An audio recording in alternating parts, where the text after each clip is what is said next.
And that's their second charge timeout here in this first quarter. They're down to 1 remaining.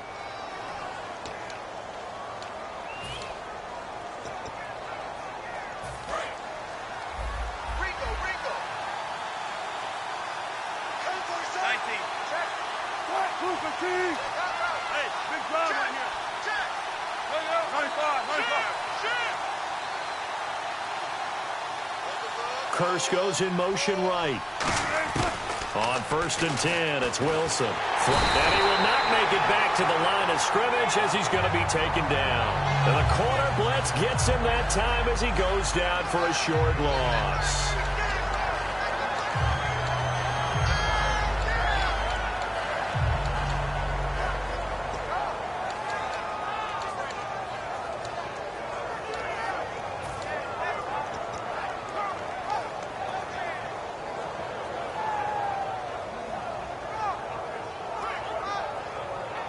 So the D gets the sack on 1st, and now it brings up 2nd down.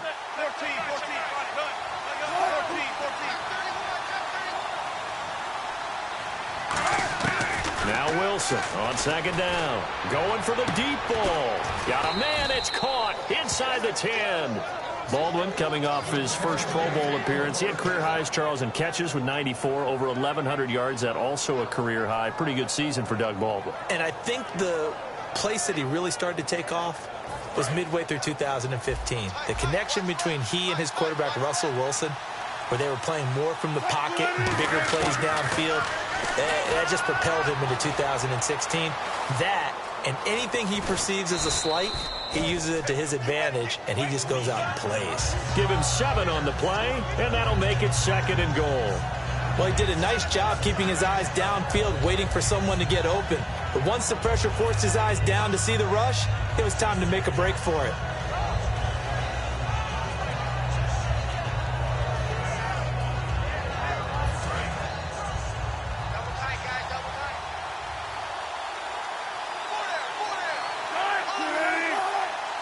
Here's the sneak with Wilson.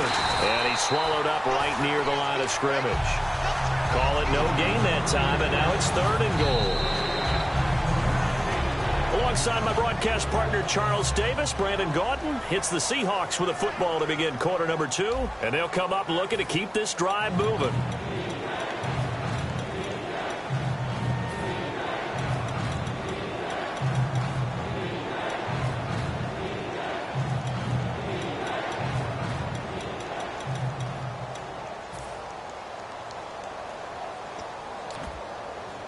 And here comes play number 6 on this drive. Wilson on the keeper. And he's going to be taken down right at the line. And no move to take the offense on the field. They're going to stay out there and go for it on 4th and goal. Here's the sneak with Wilson. They try the sneak, but not enough push. He doesn't get in. And the Falcons able to muster together a goal line stand. And the Falcons now making their way back out onto the field. And coming off a one-play drive that was so deflating for the defense, what's their mentality? How do they rally here and stop this offense? Well, hopefully there's some determination that sets in, because they weren't ready to go on the last one.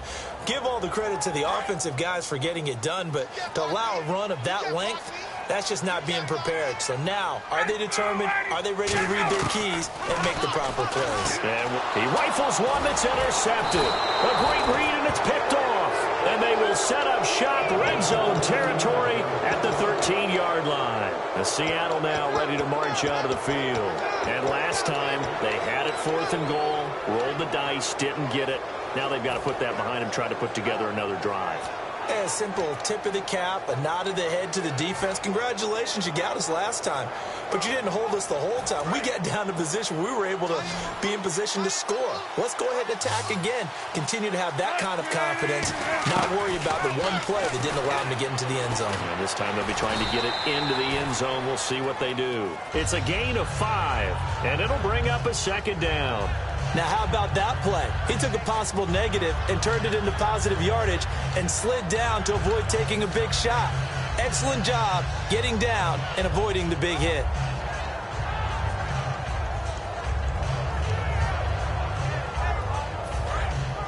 Yeah, the defense definitely showing blitz here.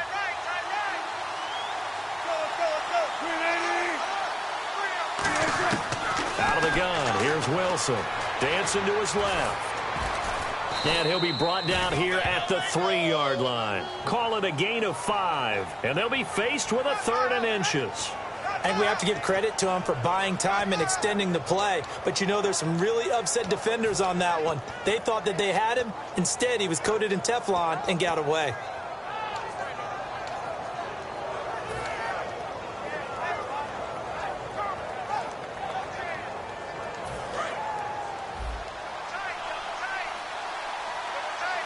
They come out with 1 back and 3 tight ends.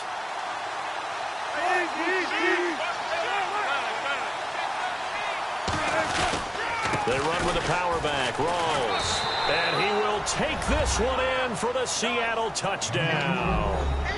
Thomas Rawls, a 3-yard touchdown run. And the Seahawks are going to retake the lead. And it's through, and that makes the lead 10-7.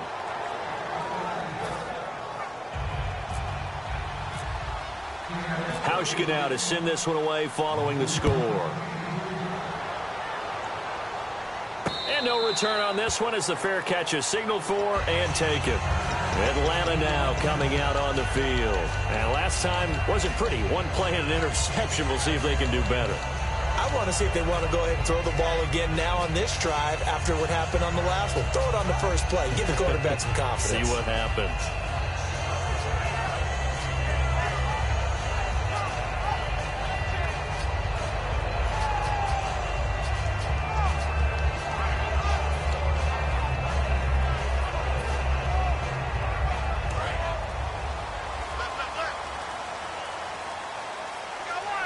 Play clock winding down.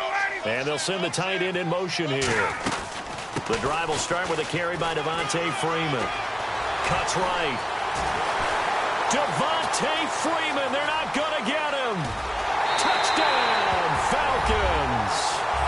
Devontae Freeman with his 2nd touchdown here in this first half. And the Falcons have once again taken the lead. And with that carry, he's already over 100 yards here in the first half. And, partner, you know exactly what he's saying to his teammates right now, right? Especially to the play caller. Give me the ball. Again, and again, and again. It's not that heavy, sir. I'll take it.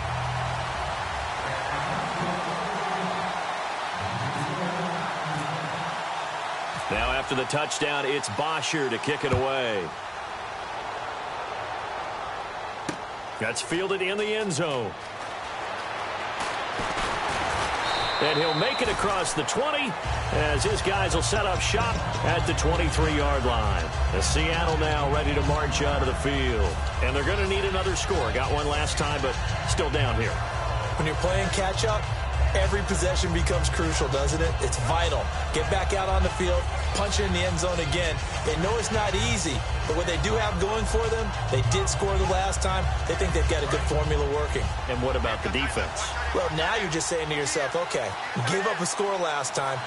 What adjustments do we need to make to slow them down now and get the ball back for our own offense? Is it more pressure? Is it more zone? What do they have to do? They're trying to figure that out themselves. We'll see if they can figure that out right here. Just a yard on the pickup there, and it'll bring up a 2nd and 9. Now, that's the type of play that'll fire up the defense. Hold them to 1 yard on a first down run. It'll be interesting to see if the offense decides to press the run at all or if they'll abandon it now after gaining only 1 on that play.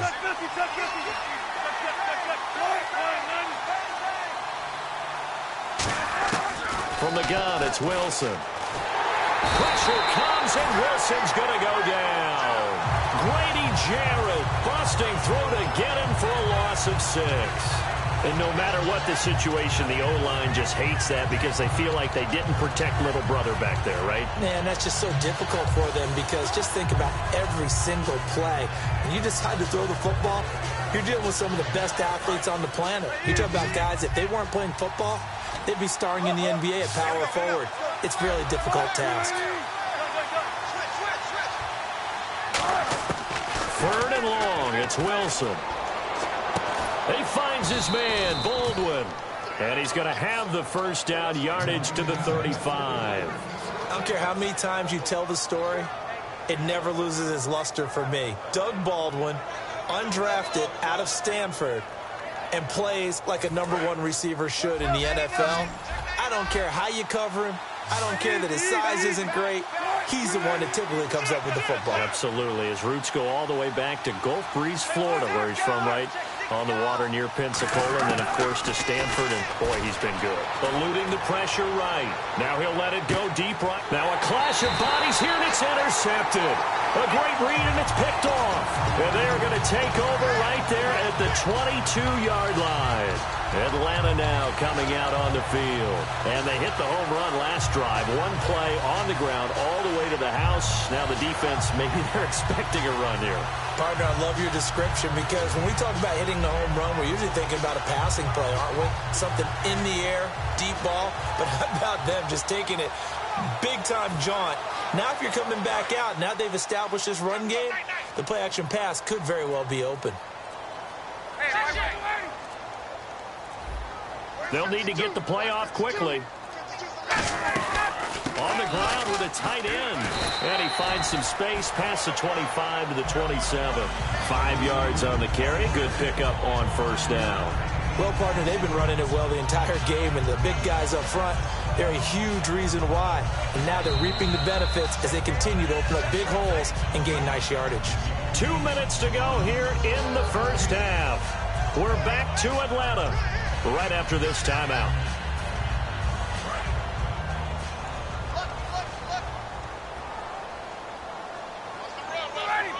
And they'll send the tight end in motion.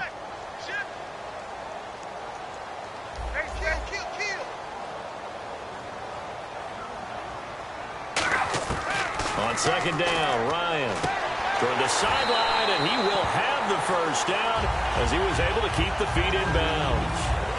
I know they don't like to hear it when they get to a certain age, but then you have to start to use your skills, your wiles, right, your mind to beat guys to the football.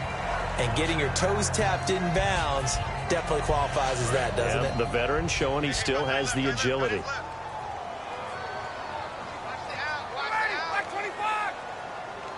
In motion, the tight end.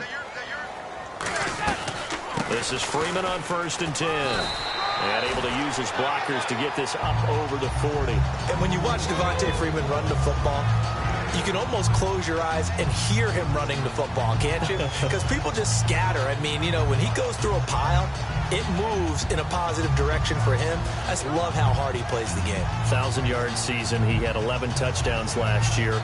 In March, 25 years old. So he's kind of hitting that sweet spot for a running back, isn't he? He really is. And I still remember the evaluation of him coming out of college. He does everything well, but you weren't sure he had a dominant trait. Well, wrong about that. He's dominant just about everything he does, and I think that he's going to continue to elevate his game and seek a 3rd Pro Bowl in 2017. They snap it at 1. Now Ryan. A hit as he throws there, incomplete. He was looking for his tight end, Jacob Tamme, there, and it's 3rd and short. Not too many things get to a quarterback of this magnitude, but I think it's safe to say that pressure can get to any quarterback. Now, he's obviously a great franchise quarterback, but felt the pressure, threw it incomplete. So a 2nd down incompletion now brings up 3rd down. 3 receivers to the left, 1 to the right. 3rd and 2, now Ryan. It's caught, Jones. And he's got the first down, yardage before being taken down at midfield. And that's the connection, Ryan to Jones, that this defense obviously has to key in on. Certainly feels like they got the party started with that one, doesn't it? And when those two get in sync, it just scares the heck out of defenses because he can hit Julio Jones in a short zone, and he can take it the whole way. From midfield now, here's Ryan. And it pops free. The collision there jarred the ball loose and brings up 2nd down. And he's certainly not a guy that drops that football very often. Indeed, because that's a bit of a surprise. I know he's in the middle of some traffic and people, bodies all around him, but he usually has the focus to haul that one in. Unable to connect on the 1st down pass play. Now it's 2nd down. They'll come out in the pistol. On 2nd down, Freeman. And he's going to get this one down to the 45. It'll be a pickup of 5, and that leaves them with 5 more. 3rd and 5 now. And quickly, they get to the line. Frustrating for a defense, energizing for an offense. Finding a way to create that type of yardage in your running game, that'll make the guys carrying the ball very, very happy. And that is incomplete. 16 seconds now on the clock. And I think the end result, knocking the ball away, was a product of understanding where they were on the field, understanding how many yards they needed to pick up the first down, and tightening their coverage accordingly.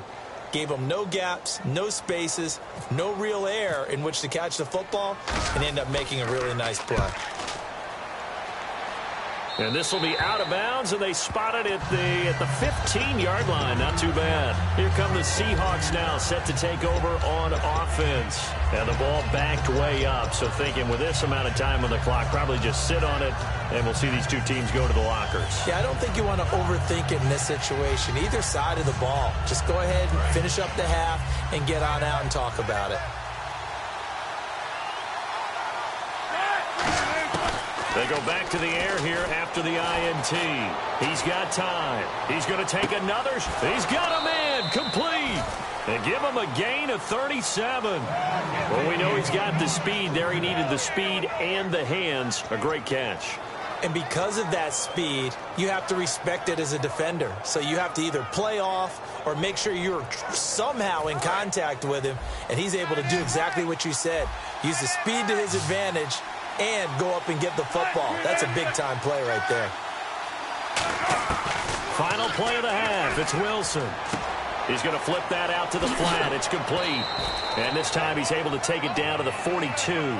We have hit halftime. Still 2 more quarters to go. We'll take a timeout. We'll be back after this. You're watching the NFL, and it's on EA Sports. It's in the game. Both teams appear ready for the fight ahead, and we resume action here in quarter number 3. And a fair catch signaled for and taken successfully. Now the Falcons offense, they get ready to head back out here. They have the lead. Now they'll be looking to extend that lead. And this is where I enjoy talking about one of my favorite subjects, tendency breakers, or counters as I also like to call them. You've done things in a certain way in the first half, and they've had the ability to see what you've done. They're going to make their adjustments. So guess what? You adjust yourself and try and stay ahead of the pace because you are looking for some separation in this ball game. The adjustment to the adjustment. Without a doubt. Show them one thing, hit them with something else. 2nd down following the run.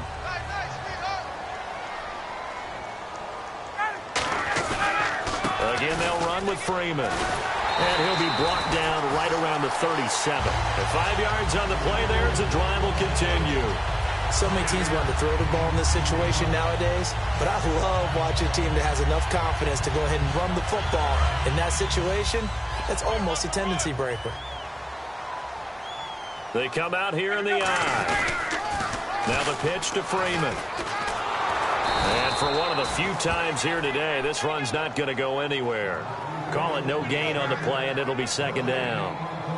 So nothing there, but maybe you blame that on the blocking. Yeah, at some point, you've got to win at the point of attack. And on that play, that was all the defense. They made it happen. Watch left, watch left.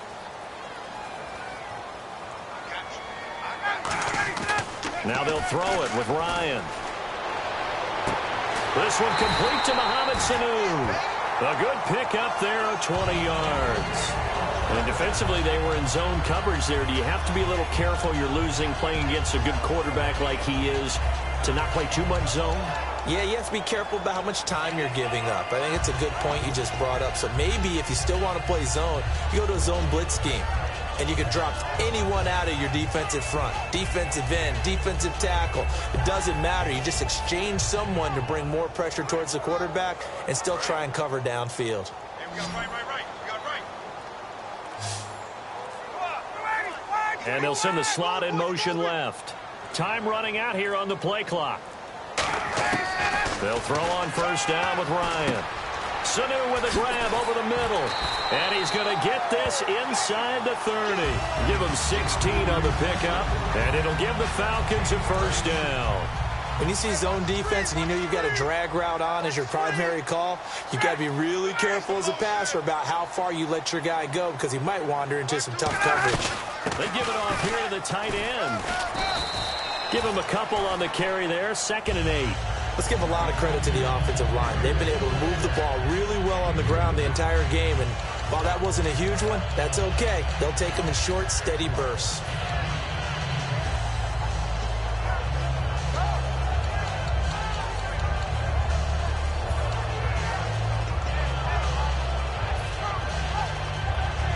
See if they stay on the ground for 2nd down. On 2nd down, Ryan. He goes underneath to Freeman. No gain on the play, and it'll bring up a 3rd down. Pass complete, but no gain. No yards. Yeah. So you file that as unsuccessful. Yeah, you do, don't you? Except on the stats, throwing the ball. Get a completion. You get a catch. Yeah. But still, no yardage. Okay. 7th play of the drive forthcoming on 3rd and 8.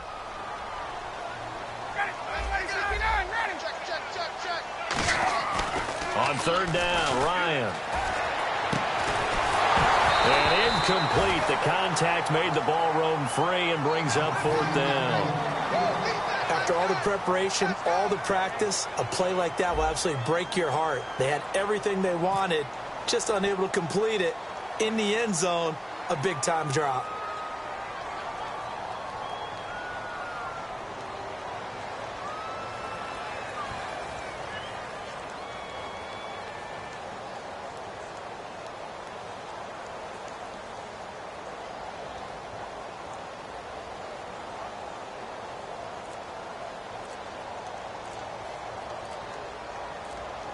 The play clock's running down. And he missed it. That was neither far enough. It wasn't even on target. It's no good. And this score will stay right where it is. So a bit of a weird kick there. That wasn't an overly long attempt, but that never had a chance. You almost wonder if he might have maybe got that one on the laces because it kind of knuckled on him a bit. And this one winds up in empty possession.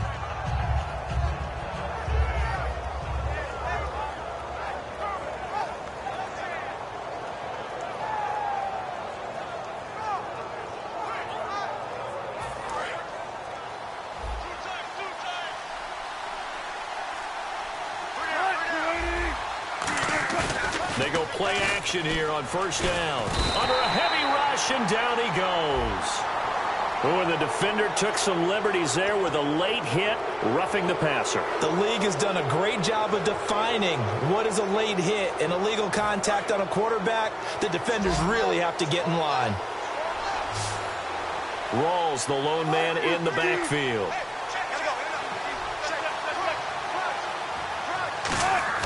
Now a play fake here on 1st down. And this is caught. It's Jimmy Graham. And he gets this one all the way down inside the 15. They give him a gain of 38. There will always be a place for methodically marching the ball downfield. But when you can pick it up in big chunks and strike like that, have explosive plays, that's often the difference in winning and losing. Those types of plays that can knock a defense off balance, that'll drive a team towards a victory.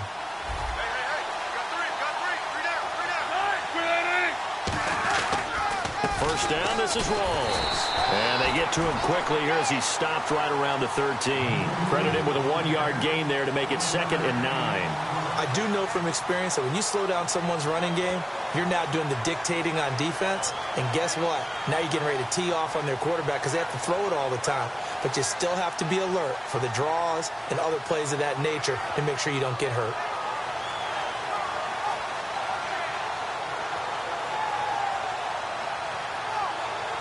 And after the play on the ground, that brings up 2nd down here. And they're definitely showing blitz here.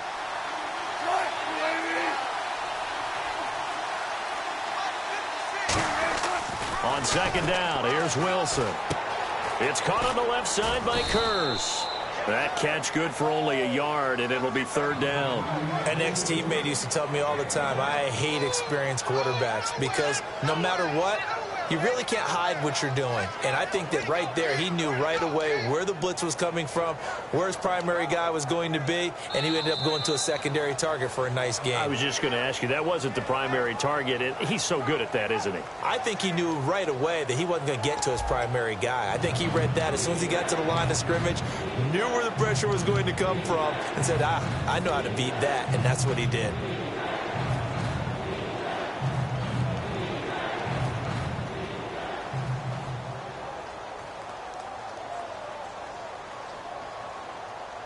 Tough spot for the offense. 3rd and 8.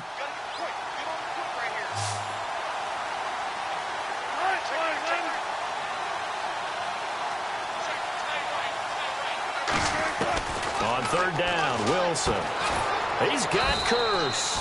He didn't get the touchdown, but he did get the first down as he's tackled at the 1. So he makes the grab and the chains move forward. Nice job by the offensive line giving them time to complete that first down pass.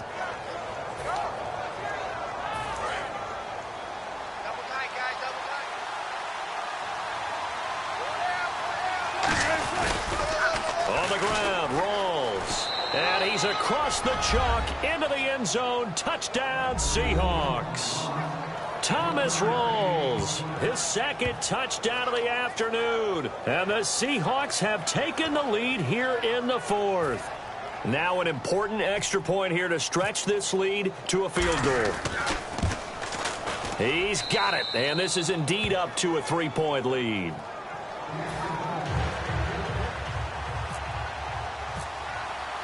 Hauschka now to send this one away following the score.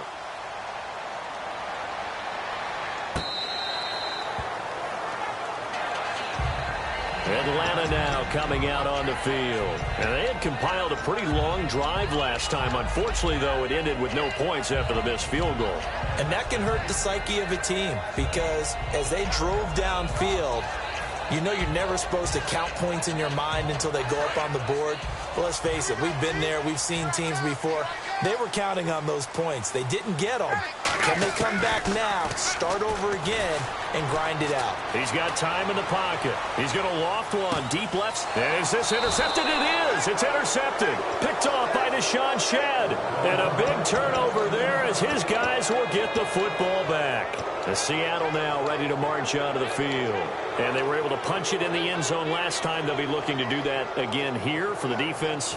Obviously, they'll be looking to stop them from punching it back in the end zone. It always is punch-counter-punch, isn't it? And which team has the advantage? Well, let's just go back. Last time on offense, they rolled downfield, got into a good rhythm. You can see a little more bounce in and out of the huddle. You can see the sideline really get into the game. So defensively, you're thinking to yourself, how do we take that away from them? How do we get the advantage back? Let's see what they come up with. I think pressure is always the first way to go. You love pressure. I love it. We'll see if they dial it up this drive. He was trying to get it to Jermaine Kearse. And now it's 2nd down. We know it's not an easy job to go out and catch passes when people are trying to tackle you and knock the ball away. But the bottom line is, that's a pass he's got to have and a pass he should have caught.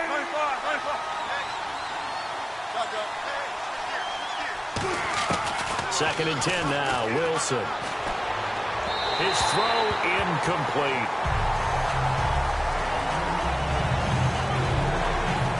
Incomplete pass on 2nd down. Let's see what the offense draws up here on 3rd. Halfback sent in motion.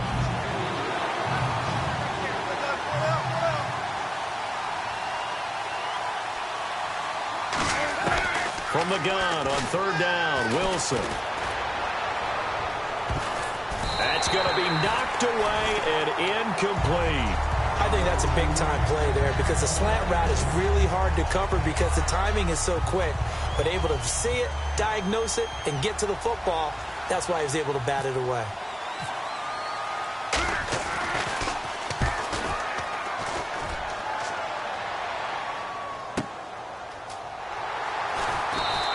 A big kick, 50 yards that time with a return of 4. And the offense will come back onto the field for the 1st and 10.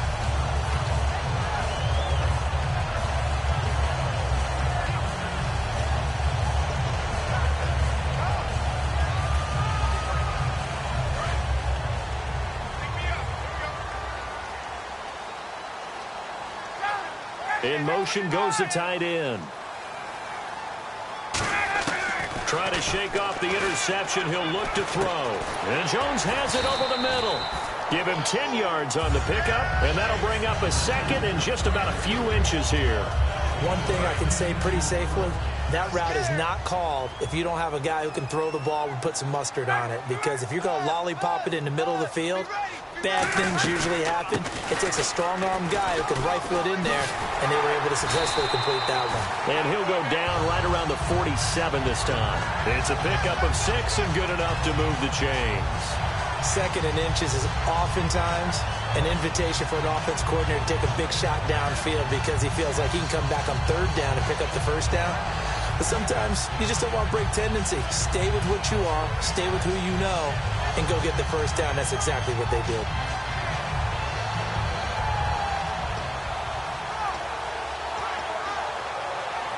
And a new set of downs here after picking up the first on the ground.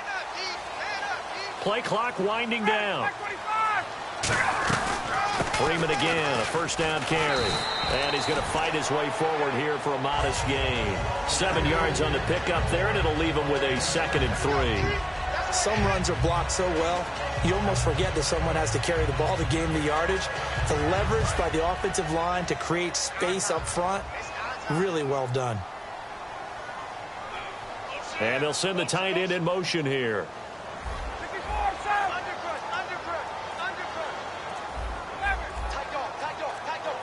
They'll need to get the play off quickly.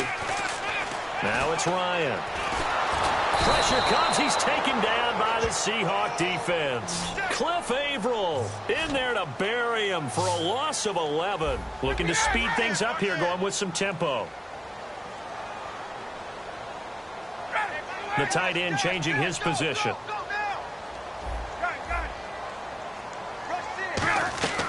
Third and long. It's Ryan. Under pressure, they got him again. Mike Morgan, he's the one to get him this time. And back-to-back sacks are going to bring up a 4th down.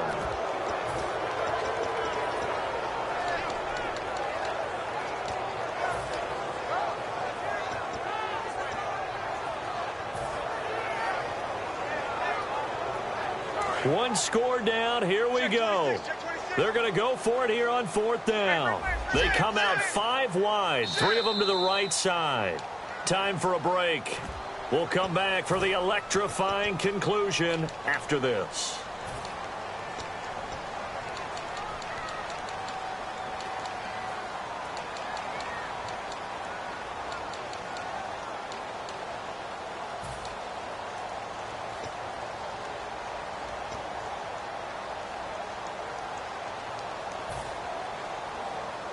And how about this? 4th and long, and they're going to go for it. And no press coverage here. They are backing off in the secondary. Here we go. It's Ryan on 4th down. He's going to let it fly. And, a crusher there as it's intercepted. Picked off by Deshaun Shedd. And a big turnover there as his guys will get the football back. And Seattle now ready to march out of the field. They have the 3-point lead. Defense did their job. Now, late game, although it looks good, you know the coaches, they haven't counted this as a victory yet. I agree with you totally. Big applause for the defense, but no one is taking their headset off on the sidelines. They don't believe this game is over. The offense has to close this one out by taking care of the football. And they'll try to close it out now. Wilson wants to throw it. Flush to his right. And he's going to get this one across the 30-yard line. And now a timeout defensively by the Falcons. It's just their first. They've got 2 more to use here in the final stages.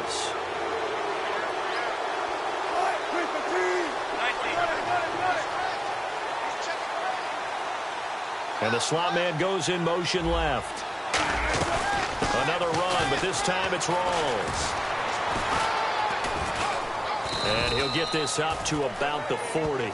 A solid run on first down. Gain of 7 leaves him with a 2nd and 3. I know that every now and then we get in those meetings with coaches, and you almost want to roll your eyes when they talk about staying on schedule when they're moving the football. But would you say a 7-yard run is ahead of schedule? 4th quarter with a lead, you love that, don't you? No doubt about it, because staying on schedule is trying to get 4 downs on first down. They did that plus 3. They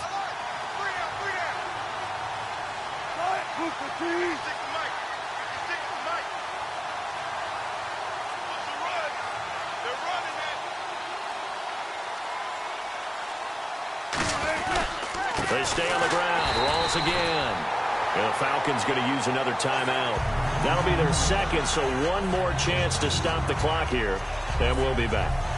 And frankly, Brandon, we're talking about things I'm not sure we ever thought we'd talk about in the NFL. And a lot of that is the speed at the linebacker position. A lot of these guys in college, they were safeties. They moved them up to outside linebacker to combat the spread offenses. And now we're seeing it in the NFL. Those same guys using their speed to make plays in the backfield, similar to that one.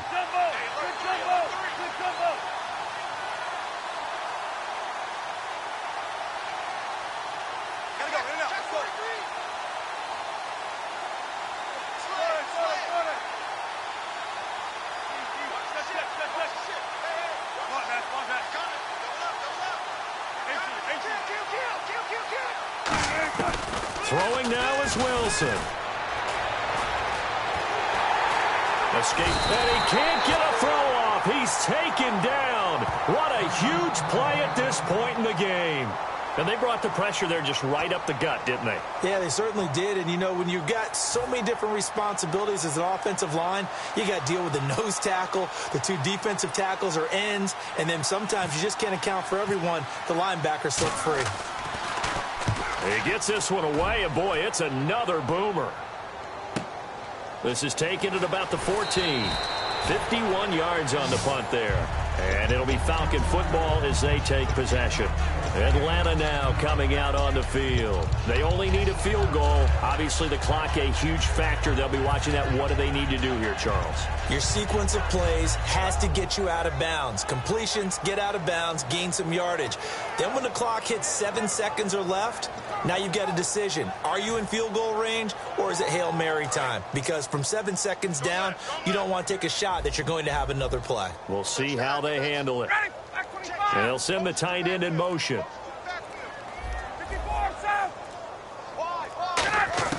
Back to throw. And he takes a shot on the release as this will be incomplete. The Pro Bowl wideout Julio Jones is intended receiver. And that'll bring up second down. Well, any caused incompletion is good for a defense. But when you add to it that you get a little hit on the quarterback, knock him to the ground, make him think a little bit, hopefully knock him off his game, especially in a game of this magnitude, this tight in the fourth quarter, that feel pretty good as a defense. They'll look to throw. Sanu with a grab over the middle. He goes for 18 there as the drive will continue.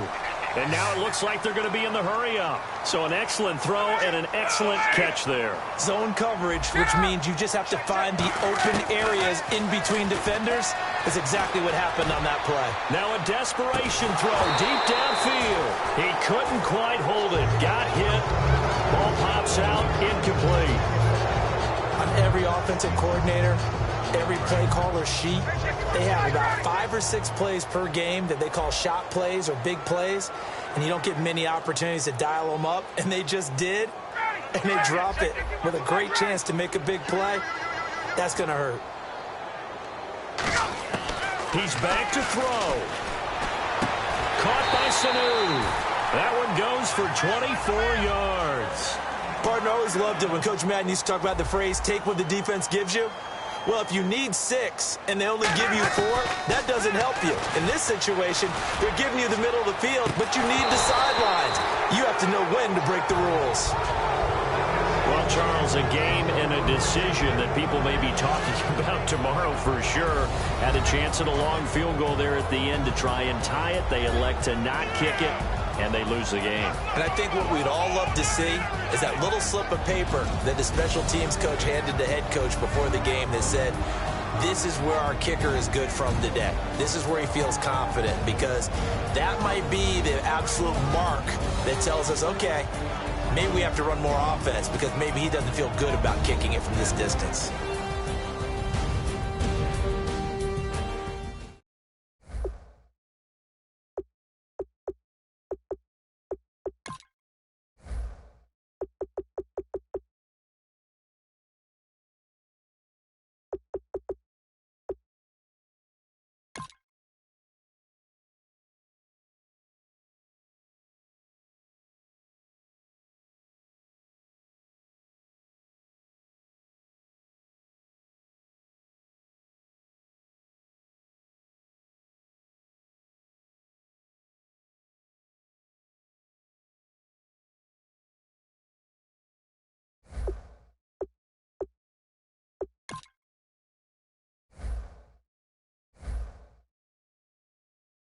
try to shut us down, we'll show you just how we get down. And just to even up the score, we're coming kicking down your door. Y'all never played fair, so tell me why now should we care? Queen Bee told y'all a long time ago that we run the atmosphere. Did we build that? Yeah. Do we own that? Yeah. We even in the studios running playback. Shout out to Airman Sally, the young guards, to all the G's like us. Yeah, we go hard. See, this is how we feel to be a champion. We might fall down, but we never run. You wouldn't need it if you knew what we overcome. Do you know all the we gotta overcome? But they ain't stopping nothing. Me and my girls on top straight stunting. And we abide by a real strict code. Hands off my ex and homies over. If you try to shut us down, we'll show you just how we get down. And just to even up the score, we're coming kicking down your door. We play our way. Would rather be me. Do work all day. We don't see defeat. Did we fly that? Yeah. Can we buy that? We even run a full court, make it stack. Shout out to Maya Moore, the young guard, to all the girls like us. Yeah, we go hard. See, this is how it feel to be a champion. We might fall down, but we never run. So proud of them that we overcome. Do you know we gotta overcome? We bow down to none.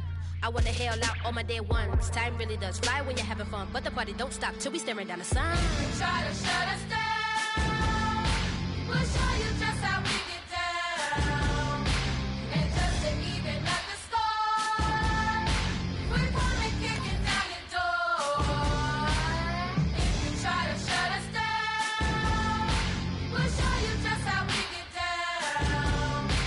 And just to even up the score, we're coming kicking down your door. Kick it! Kick it!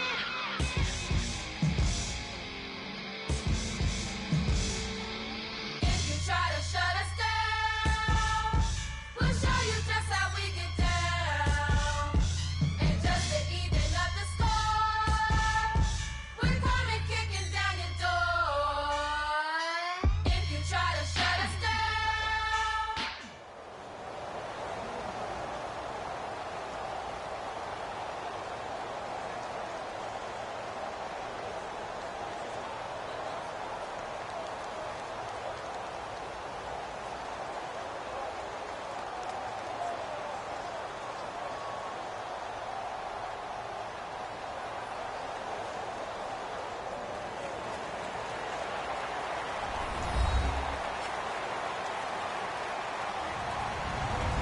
Hello, everybody. I'm Larry Ridley. You're tuned in to the NFL on EA Sports. As we head towards kickoff, two quarterbacks will be on the field today trying to push their team to victory. It's Ryan's Falcons going up against Roethlisberger's Steelers. And with that, we'll send you up to the North Shore of Pittsburgh at Heinz Field by the Three Rivers as we headed over to our broadcasting team of Brandon Godin and Charles Davis. All right, Larry, EA Sports coverage of the NFL brings us to the steel capital of the world, Pittsburgh, PA, at Heinz Field. Straight ahead, we've got a good one on tap here between the Atlanta Falcons and the Pittsburgh Steelers.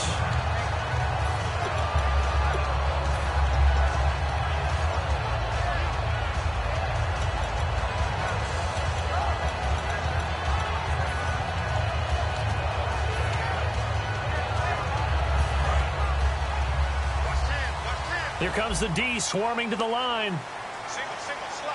Hey, you're on an island up there. You're on an island.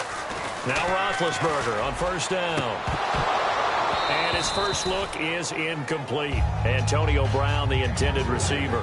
And that'll bring up second down. And the quarterback, he's got some big threats at wideout. And they seem to get bigger all the time, don't they, Brandon? Every time I look out and watch a game, we're getting these bigger, more athletic, acrobatic receivers. We have some today. 89. Watch 89.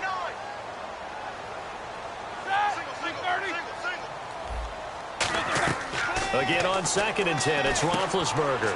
A screen to Bell. And this one will go to the 28-yard line. So the screen good for only 2. Now it's third down. And here we go. We get to see the Falcons again on offense, a crew that last year scored 540 points, tied for 8th most all time. But my question is this, such a crushing Super Bowl loss in the offseason, does that set you back big time, or does that fuel and feed you momentum-wise going forward? It should fuel and feed you momentum-wise going forward, partner. That's exactly how it's supposed to react, and that's what you'll see in the Falcons locker room in the entire offseason. They'll talk about finishing, unfinished business, things of that nature. But we have seen where teams have not recovered from it. Remember the Rams? They got to a Super Bowl, got beat by the Patriots, didn't get back there again. The Broncos in 2013, #1 offense, #1 scoring offense. They didn't get back in 2014, but they did in 2015. So you can recover from it.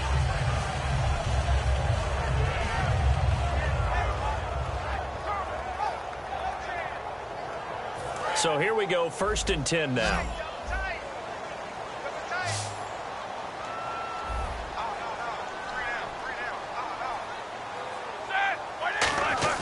They go play action here on 1st down. And caught, right side, Green. 23 yards on the play. I know exactly what's going to be said about that play from the defensive perspective. What's that? That's why I tell all you guys we need more than one tackler to the ball. He broke the first tackle. Luckily enough, there were more people there to get him down.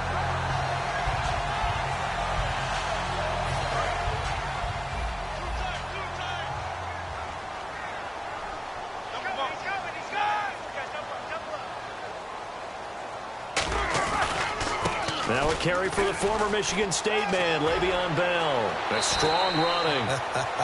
In 12 regular season games this last year for Bell, averaging over 150 yards from scrimmage.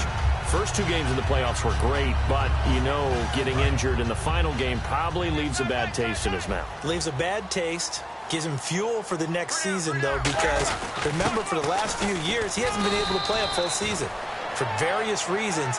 Now, going into next year, imagine those numbers over a 16-game season and heading into the playoffs.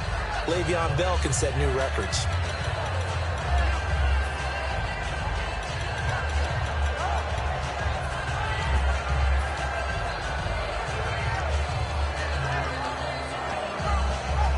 So it'll be 1st down here after the run.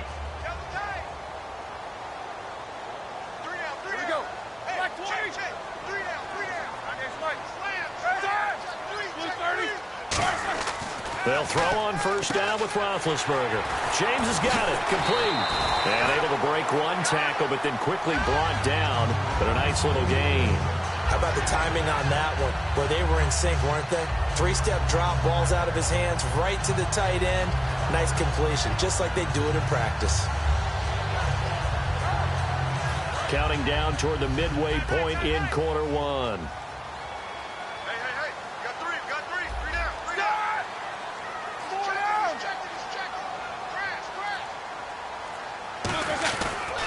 On 2nd down, it's Bell. And they'll lose a yard that time, and that's going to lead to a 3rd down. There's so many things that go into playing the position of linebacker. Some of them are actually subtle. Doing the drill work that you do all the time in practice and carrying it over to the game. Get rid of blockers and get to the ball carrier and knock him down for a loss. 8th play of this opening drive coming up. This is 3rd down.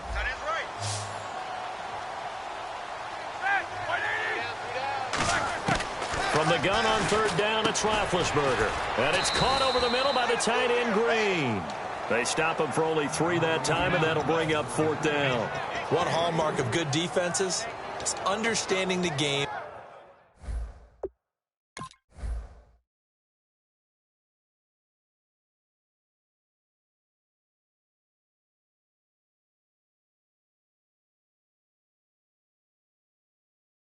Understanding positioning and tackling immediately in the secondary after catches. I think we just saw that on display right there. Got to him before he ever had a chance to think about turning it upfield.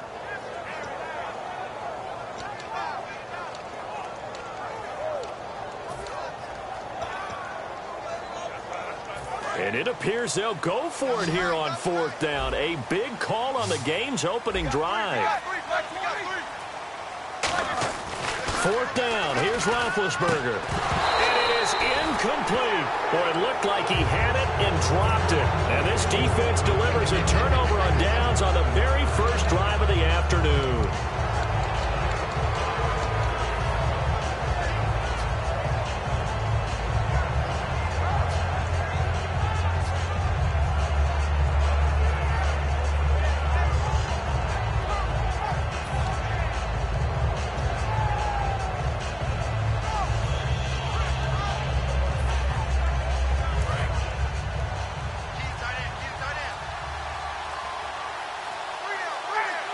In motion, the tight end. They'll try and run for the first time with Freeman. Officially no gain on the play, and it's 2nd down. And a man, as we look at the starters now, a man who really has earned us talking about him in the booth, Julio Jones. He's a 1,000-yard receiver each and every year. So sleek, so wonderful. I call him Secretariat.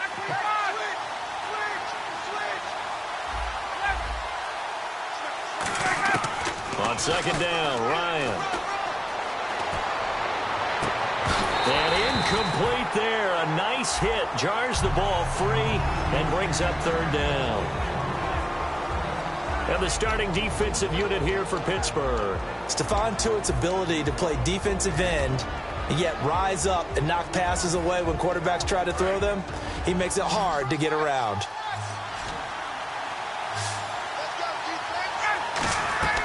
On 3rd down, Ryan.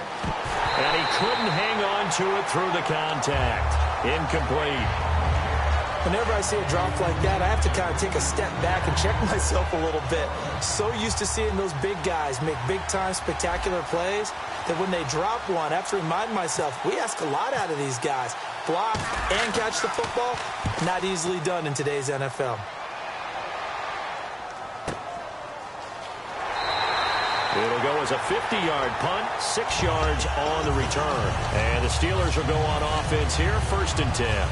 Pittsburgh's offense now heading back out onto the field. And on the last drive, they were in field goal range. They just opted not to kick it, didn't get it. How does that change the mentality this go-around? I don't think it changes much for the head coach because this is what he preaches all the time. Attack at all times in any spot on the field, and he likes touchdowns, not field goals. Now, your field goal kicker, you got to make sure you nurse him through and say, okay, don't worry about it. When we need you, you got to be ready to go. And the team, of course, loves to see points on the board. So let's see if it changes a little bit if they're in the same spot again. Well, we'll see what the decision is here if they get to that spot.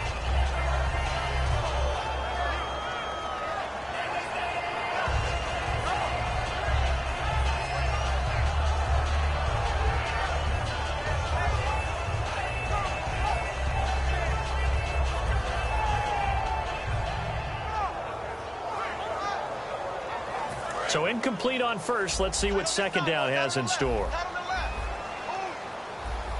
Here we go. The wide receiver moving to a new spot. 2nd and 10. It's Roethlisberger once more. On the right side, caught by Green. It'll be a pickup of 10 yards. And that's going to make it 3rd down and less than a yard. All right, I'm doing my rudimentary math here. That's his 3rd catch here in the 1st quarter. I don't know if it's just game plan or he's just finding his way open. And maybe a little of both.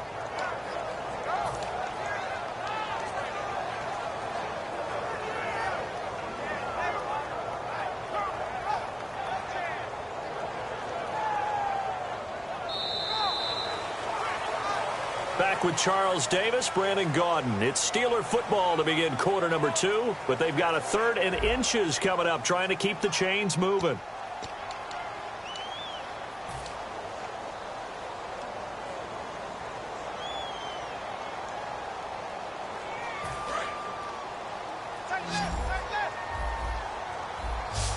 They'll come out in the pistol.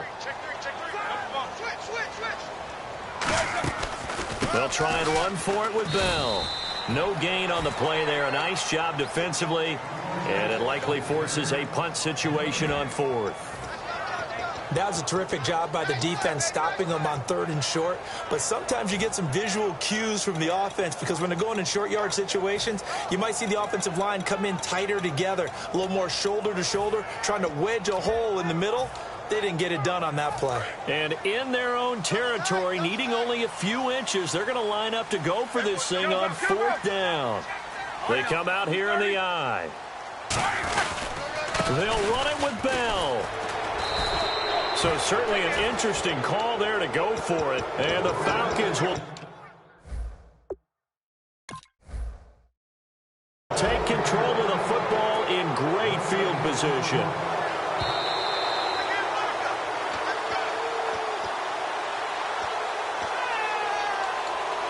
Well, he challenged the play. It did not pay off. And that means he lost a timeout in that challenge. And as a coach, you hate that. Don't know if you took the advice of the player. You threw it yourself, but it didn't go your way. At the end of the day, it all comes back to the head coach. He has the final determination on whether to actually challenge the play or not. In this case, it didn't pay off for him. And that's got to be so heartbreaking. You throw that flag, you probably feel really confident, and then all of a sudden, boom, you lose the challenge. Yeah, when you take a look at it, you're throwing that flag because you believe you're going to be right. And when it comes back the other way, you have to regroup.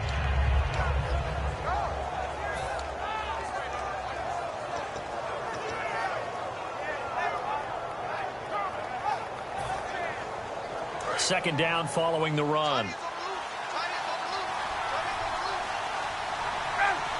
In motion goes the tight end.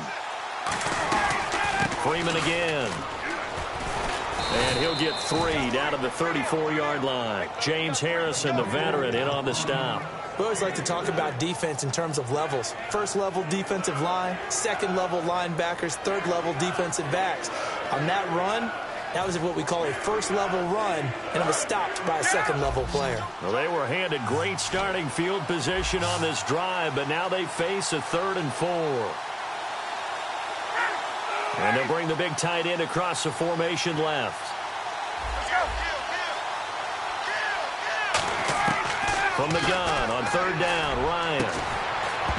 And incomplete. The contact made the ball roam free and brings up 4th down. On any passes in the middle of the field, anyone who's going after the football is going to be conscious that it's probably going to be contested and often physically. Sometimes that leads to drops. Would have been a decently long field goal, 51 yards from here, but instead they're going to go for it. They're going on 4th down. It's Ryan. The left side completion to Jones. The Falcons go for it, but it doesn't work out. And this Steeler defense able to come up with a stop. And Pittsburgh getting set to take the field. And this offense last time turned it over, went for it on 4th, didn't get it. They're lucky, though, because no points against the team on the board, but we'll see how they respond. Yeah, they've got to get a lot of credit to their defensive teammates, don't they? They had their backs on that last series, and because they did so, that allows the coach to still stay aggressive on offense and maybe go for it again in a similar situation. I was going to say maybe makes that offense feel good, but when you know you've got a defense making stands like that. Yeah, that'll loosen up things a little bit, won't it? Maybe you'll play a little bit better the next time you have the ball.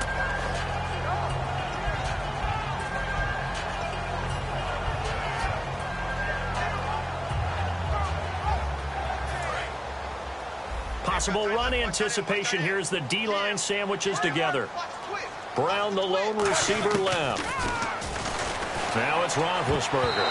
And his throw here's incomplete. Trying to get it there to Martavis Bryant. And it's 3rd down. It's always tough for the guys throwing the football when they think they've got a completion and the ball's almost there, and then someone sneaks a hand or two in and bats it away.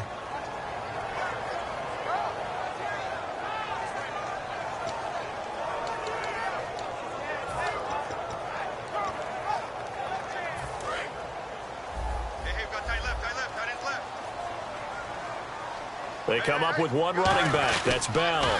Now they'll run it on the toss. And he's got the first down as he's up to the 45-yard line. It's a 7-yard gain there, and it's good enough to move the chains.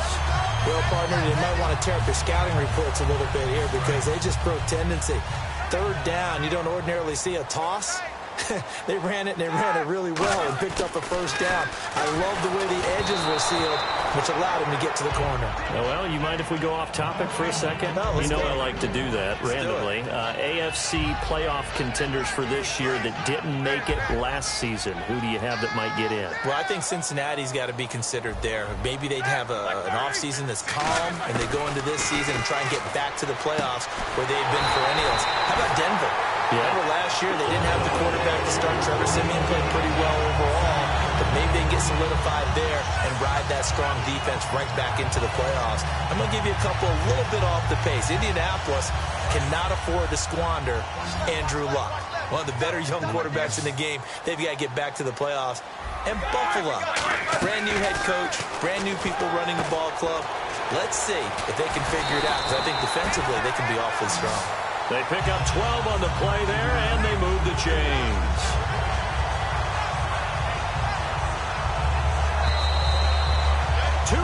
Remain in a scoreless first half. Back to Heinz Field after this. So the offense has it 1st and 10.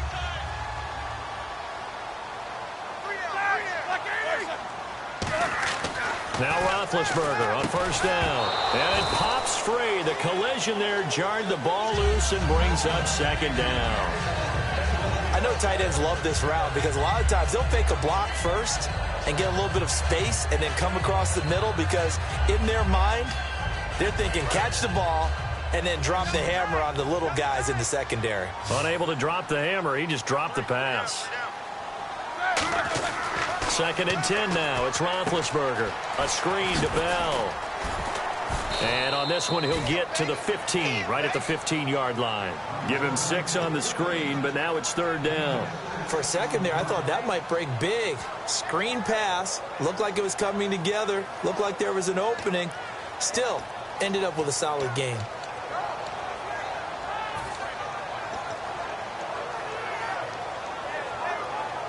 This will be the 8th play of the drive here. 3rd and 4. Brown, the lone receiver, left. Throwing again, it's Roethlisberger. Bryant with a catch right side. He lost 2, and it brings up 4th. Now that was well defended, and as a cornerback, what you're taught when you see a wide receiver screen, either you get underneath the play before the blocking forms. And now a timeout defensively by the Falcons. It's just their first, so they'll have 2 remaining here before we get to halftime. So on 4th down, the Steelers call on the number of Chris Boswell for the field goal try. From the right hash, it's a 35-yard attempt. And Boswell's kick is good. And the Steelers will jump out to a 3-zip lead. And we were scoreless up until this point in the 2nd quarter. Now we finally have a little action. Let's see where this action takes us. First quarter, no points at all. Now we've got our first score of the game. Well, does that signal that we're going to get more as we go along?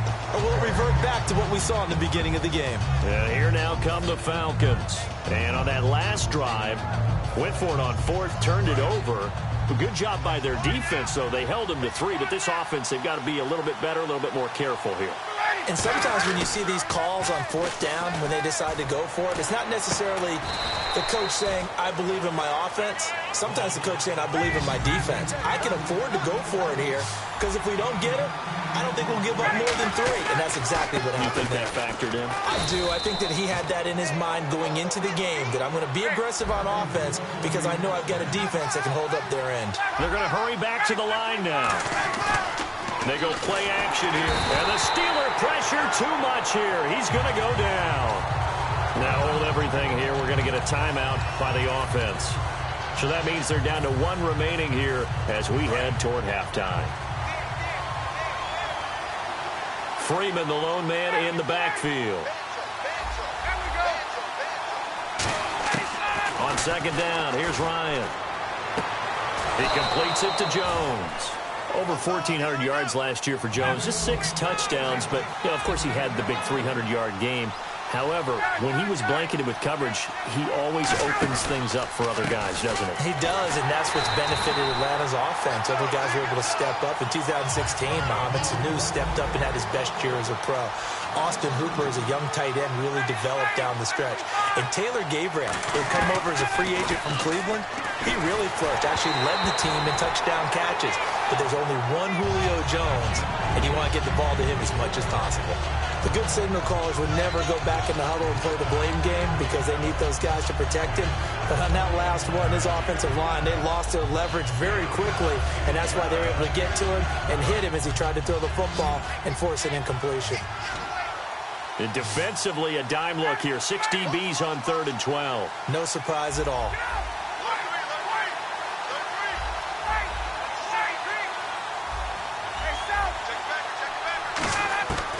On 3rd down, Ryan. And that will be incomplete. 4 ticks left here on the clock. And that one was knocked away, and I think the defenders are going to be a little upset with themselves. They made the play on the football, but that one felt like a forced pass by the quarterback. Thought he had someone open. He really wasn't. Maybe an example of having too much confidence in his receiver. And they're going to bring him down. Back across midfield at the 45. Now whistles come in. We're going to get a timeout here by the offense. So as they take it over, we step aside.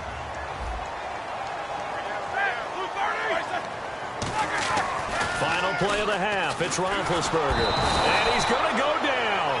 Couldn't get a throw off with it. And okay, so much for our halftime break. Apparently we're going to get right back to it. So both teams have their marching orders, and we'll get going again here in quarter number 3. So out come the Falcons now. They're down here, but very much in this game. What's the tonality of a coach's talk when a game is within striking distance like this at intermission? Typically, what they're doing is emphasizing the things that went well in the first half and wanting more of that. Sure, you've got to go over some of the errors and clean up some things because there's a reason you're down. But overall, I think they want to stay positive, stay up with this team. We're just starting the second half, and we've got the football. Let's go ahead and punch it in, and then we'll take it from there. See how that recipe works. 8 yards on the pickup, and now they'll have some options on 2nd and short. And the offense moving quickly to the line. And they'll send the tight end in motion here. They'll run it now out of the gun.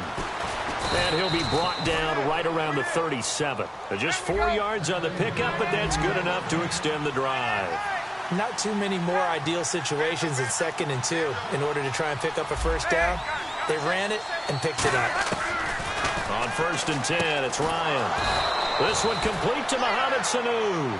17 yards on the pickup there. The drive will continue. It's a first down. And they're going to hurry back to the line now. They'll bring the tight end in motion right here. There we go. Tighten up, tighten up, tighten up. Hey, 59, ready. On 1st down, Ryan. Hits his target. It's Taylor Gabriel. 18 yards the gain for number 18. Never make the mistake that the slot receivers, especially the little guys like we're watching here, are just quicker than fast. A lot of them combine quickness and speed, and they catch a lot of footballs, as we just saw there. And he went nowhere. He'll lose yardage back to the 29.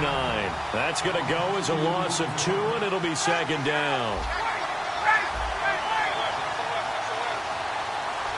Well, they'll send the tight end in motion. And now they're in the hurry-up. Now it's Ryan. And Jones has it over the middle. A good pick up there of 20 yards. There were a couple holes there, partner. Was that zone coverage? That's exactly what it was, Brandon. When you see man-to-man, that defender runs with the receiver. In this case, they were just taking care of their zone coverages, their responsibilities on the field, and the offense found the open space. It's a loss of 2 there, bringing up 2nd down. Wasn't that long ago that the NFL guys really didn't adopt much from the college game. But one thing that has crept in there is spreading things out, opening things up, not even just in tempo, but maybe getting better line splits and spreading the field. I think that would be a great strategy. And he'll take it into the end zone. Touchdown, Atlanta. Mohamed Sanu, an 11-yard touchdown. And the Falcons have taken the lead. As a former DB, you might not like to see that, but from a wide receiver's perspective, those are the plays they dream of. Correct on both counts, all right? Because once he took off, I mean, let's face it, that should have been done in Big Sky country. Aren't any speed limits out there? And off he went. Glad I wasn't the one trying to chase him. This is fielded a couple yards deep. And the decision to come out costs him 5 as he's going to be out of bounds right at the 20. Time for the Steelers offense now to get set for their first possession of half number 2. They trail offense first time to touch the ball in quarter 3, and we'll see what they can do. And I can't wait to see what they have planned, because some teams script to start a half. Other teams just go, okay, these are the sequence of plays we want to run. These things work well for us. And sometimes they throw in that big chunk play right away. Shocker. Try and get after them early and try and create a big play to give themselves some momentum. See what they have up their sleeve. A really nice pickup of 14 yards, and it moves the sticks. So on that play, defense was in the zone. They ran a crossing route offensively, but the defense there, you got to be good with communication, don't you? You certainly do, and it's not something that is really evident when you watch it. Now Bell hit. He lost the football, but fortunately, he's able to recover his own fumble, or that could have been trouble. All I can say about this play is that someone's living right. I mean, he's trying to gain yardage, trying to get upfield. Ball comes free. What's that panic that we've talked about oftentimes that you feel when you lose the ball? You can sense it. Oh, you can sense it, and somehow he got to it and was able to recover it for his squad. Man open left side is Brown. 15 yards through the air on a first down.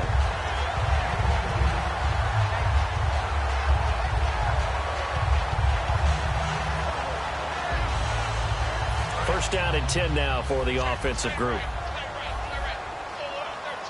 Again, we'll see the pistol here. From midfield now, here's Roethlisberger. And Green with a catch left side. Give him 9 there on the first down completion. Seeing that play and understand just how tough it is to cover tight ends, especially the ones running around the NFL nowadays, makes me glad I didn't make it in that league. I would have had a really difficult time. But now you get to sit up here with me. Yeah, and that's fun, isn't it? And what a really nice game right there on first down for them. Brings up a nice second down for them. Check 84. Receiver. Hey, you're on an island over there. Single receiver. And he motions the wide receiver. Throwing again, it's Roethlisberger. A screen to Bell. And he'll be brought down, it looks like right at the 40. 2 yards on the pickup there, but it's enough to give him a new set of downs. So many things have to come together just right for a screen pass to break for big yardage. The blocking, the timing of the pass to the runner, everything has to fit together just right. But on that play, the defense was able to disrupt things and hold it to a short gain. Shift together here from the D-line. 3 down. Let's go.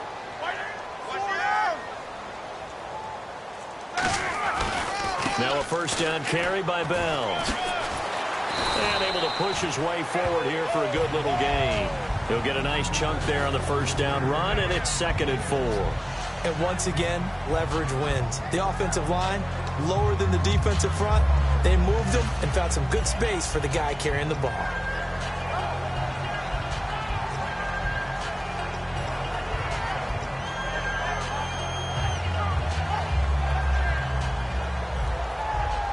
See if they stay on the ground for 2nd down. Here we go. On 2nd down, here's Roethlisberger. Incomplete, almost intercepted.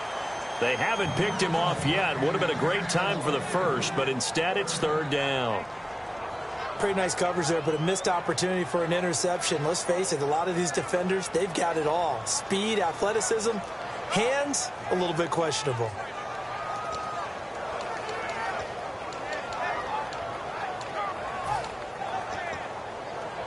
Here's the 7th play of this drive. This is 3rd and 4.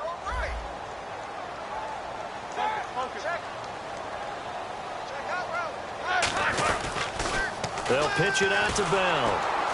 And he is going to lose yardage here. Losing 2 yards that time, and now it's 4th down. Well, it hasn't been a whole lot of fun for Le'Veon Bell in this ball game, trying to find room to run the ball. I'm sure they're going to have to change some things up because he's so versatile. They've got to get the ball in his hands somehow and create some space because they're losing this game. Well, and defensively, you got to key in on Bell, make him the focal point to stop him, and they've been able to do that. And he has gotten better every year he's been in the league, always adding something to his game, one of the premier runners in the NFL.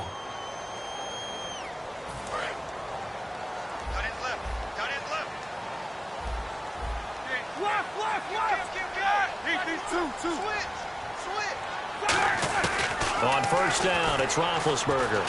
Flushed out right. He couldn't quite hold it. Got hit.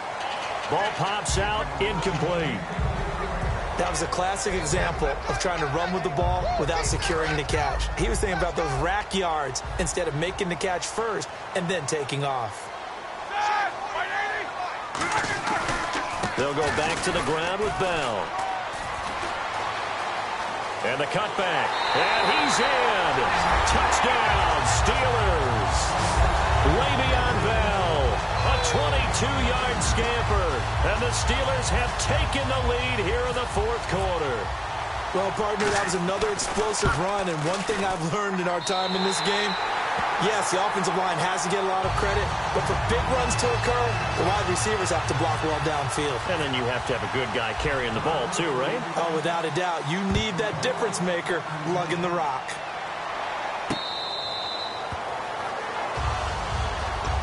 Now the Falcons offense gets ready to head back onto the field. And they're hoping to capture some of that magic they had last time out when they were able to put together a scoring drive. But they're still down here, Charles. Not the major concern, though, because of what you talked about. They scored the last time out. They feel good about themselves. They feel like their game plan is now in effect. They know how to attack and what plays they want to put together. But they've got to keep it moving in the right direction because, as you did note, they are down on the scoreboard. They'll get 16 yards there. And the Falcons are going to get a first. Now Ryan going to give it to Freeman. And he'll take this for about 4 up to the 46-yard line. It's Ross Cockrell that time that made the tackle. Not a run that you're going to write home about, but still a good first down run. That's what an offense calls staying on schedule. 3 to 4 yards on first down, you're set up very well for the rest of the drive. And the hit jarred it loose. It's incomplete.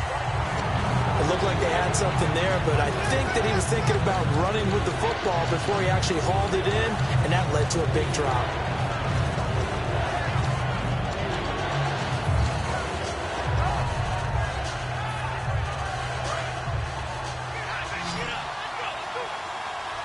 And Pittsburgh with 6 defensive backs in the game here on third down.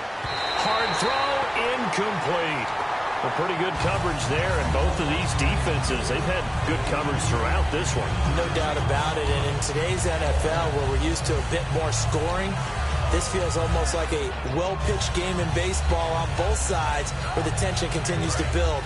Who's going to make the big play? And they're going to at least line up to go for it here on fourth down.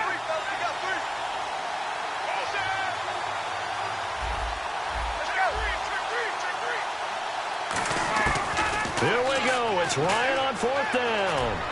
It's caught. Jones. And he's going to get this all the way down inside the 35. Call it an even 20 yards on the pickup. And they're able to pick up the conversion here on fourth down.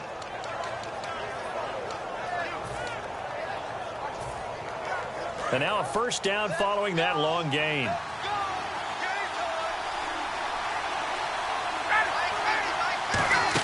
Well, now they'll try the end around. And that play is blown up, losing yardage back at the 35. It's a loss of a yard there, and now second down.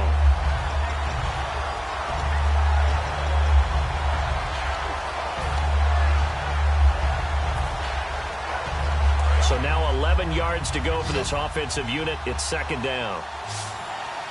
They come up in an offset eye. Now it's Ryan. It's caught, left side, Tammy. And inside the 20 before he's brought down. They call it a gain of 19, and it moves the chains. And there they went crossing route against the zone defense. What do you think of that? Takes real coordination between the passer and the receiver because You've got to read those zones and where the open spots are and be on the same page with the guy throwing the football. Because sometimes you're throwing it in front of the zone. Sometimes you're throwing it between the zones. Sometimes the receiver's going to just kind of find a spot and what we call sit down and present himself to the quarterback and throw it there. It's a tough read, but when they're in sync, it's really effective. So the defense flinches, contact made, and the 5-yard penalty ensues.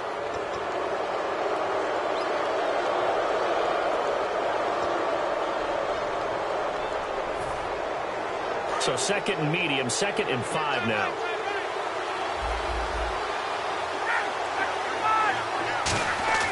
Now Ryan on 2nd down.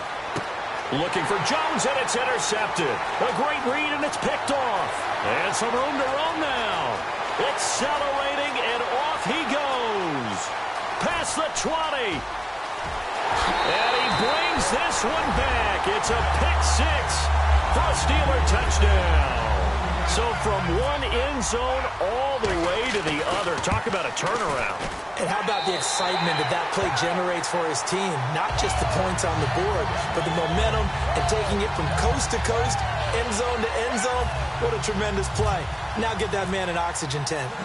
That's your boy Old Mo. You said momentum, right? Old Mo, I think he's kind of limping across at the end because of that distance, but he made it. Here comes the Atlanta offense now ready to take over here. And last time, decent field position through the pick 6. Obviously costly. But they can't afford to just bunker in now.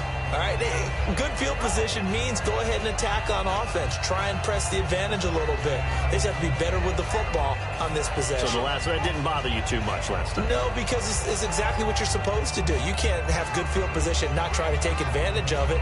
Sometimes the defense makes a good play, too.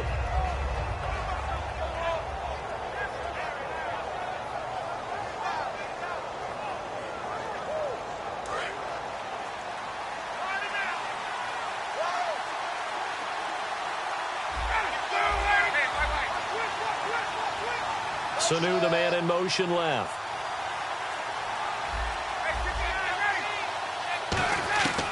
Back to the air. Ryan after the pick 6. Sanu with a grab over the middle. They'll get 17 yards there. And it'll give the Falcons a first down. A good start there on first down. They've got to have this drive. No doubt about it. Down a couple of scores. They have to find a way to put it in the end zone. Chunk plays, explosive plays, that will be the key to this drive. And the wideout in motion. Throwing now, Ryan on first down. And this one brought in by Sanu. And he's brought down. A good pick up there of 20 yards. And they're going to speed things up here. Quarterbacks love slant routes because the receivers are breaking right into their line of vision, and receivers love them as well because they're getting the ball on the move and able to catch it and try and get upfield and gain additional yardage. And this is Gabriel on the catch. And he's brought down, but not before reaching the 8-yard line. Now that play will end up on the highlights, and you'll see it all over the place. But what you won't see, the offensive line that bought the extra time, that allowed for the big completion downfield, those guys made that play possible. To throw is Ryan. And this is intercepted, and that should do it. Picked off by Lawrence Timmons. And a big turnover there as his guys will get the football back.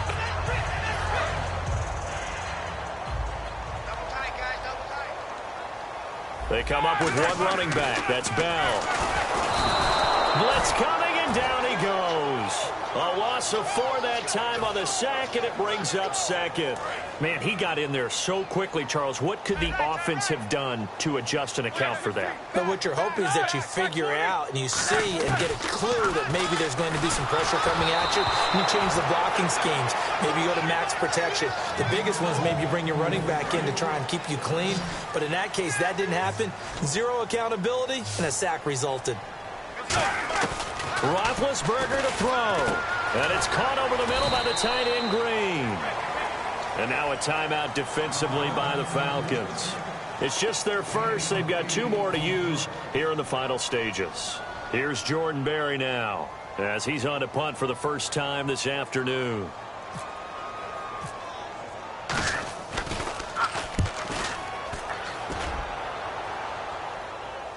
And looking up into the sun, he's able to make the fair catch inside the 20-yard line. A big kick that time, 52 yards. And the offense will take over with a new set of downs.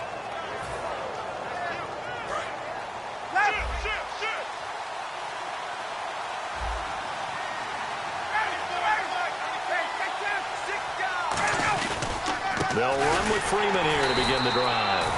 No gain on the play. It'll be second down.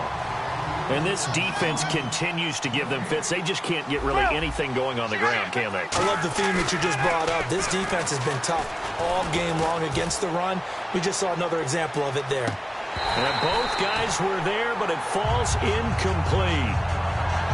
And when all else fails as a defender, when you're not there in the coverage, your best friend is exactly what we saw there. A big play shot taken by the offense. Unfortunately, it ended in a big drop.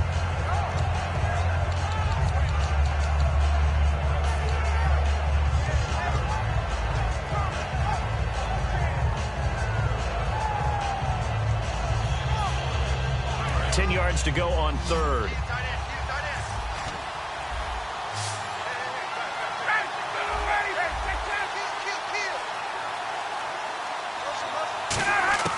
Now Ryan. He's going to let it fly. And this is intercepted, and that should do it. Picked off by Mike Mitchell. And a return out shy of midfield to the 46-yard line. And Pittsburgh getting set to take the field. They're in a good spot. Two-possession game, barely, but a two-possession game here late. Now they just have to put this game on ice. Let's face it, right now, they're talking about ball security, taking care of it, not allowing anything crazy to happen, because we've seen nutty things happen down the stretch, but they also have the security of the scoreboard. With that type of a lead, even if something goes haywire, they're still in good shape. Oh, incomplete. A turnover would have really helped there, almost intercepted. Instead, it's just second down. Well, so they just got the football on an interception. They almost gave it right back the same way. And, you know, when you look over to the bench after that type of a play, number one is pure relief. Didn't give it up. But it's not the coach you're worried about yelling at you. It's those guys on defense who just intercepted the pass who want to break. And he loses the football a second time. And the Falcons grab it. Oh, he's got a little daylight. Well, that's one of those mistakes. That's a fumble that when they get to the sidelines, I know you're mad, coach, but look, we've still got this locked down. But that's not necessarily true, is it? You know, their hopes are slim, but you just hate to give them any hope. You could have sealed it right there. Yeah, could have finished them off and taken away all hope, as we like to say. Following the fumble recovery, it's Ryan. This will be caught inside the 10. And he's brought down, but not before reaching the 8-yard line. Now hold everything here. We're going to get a timeout by the offense. That'll leave them with just one remaining in this fourth quarter of play. Throwing now is Ryan. And this is caught now for a late touchdown. So hold everything here. This one's not over yet. And there's the touchdown that they needed, so they'll celebrate. But the guys on the sidelines, they've got to stay focused. The onside kick team, they need them to get the ball back. Yeah, part one of the equation done. Now they need to convert and get that onside kick.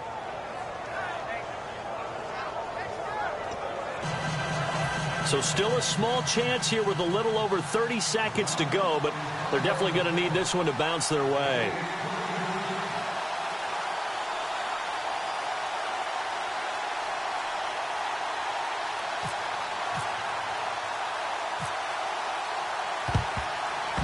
Oh, the Falcons got it. Yep, Atlanta football. So they needed the onside kick. They got it. Now they need a field goal. And that's the beauty of this. They don't have to get 6. A field goal ties the ball game for them. Nicely executed play.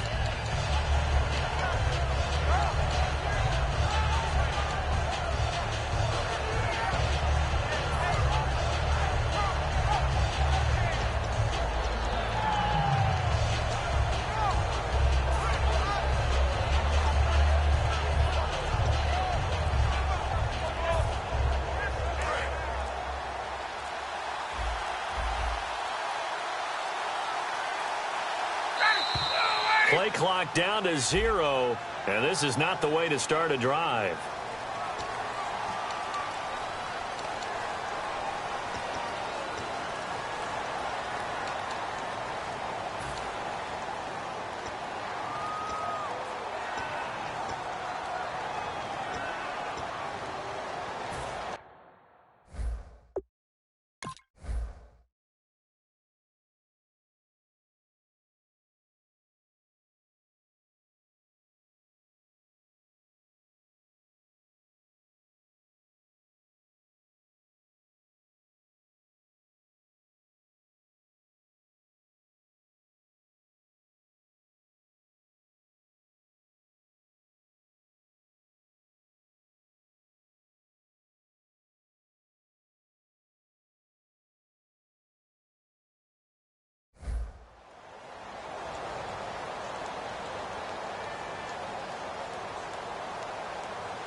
They'll come out in the pistol. The wide receiver moving to a new spot. They'll look to throw. Now a desperation throw deep downfield. And it pops free. The collision there jarred the ball loose and brings up second down. Well, they went for the big play there, but that drop could really hurt their momentum.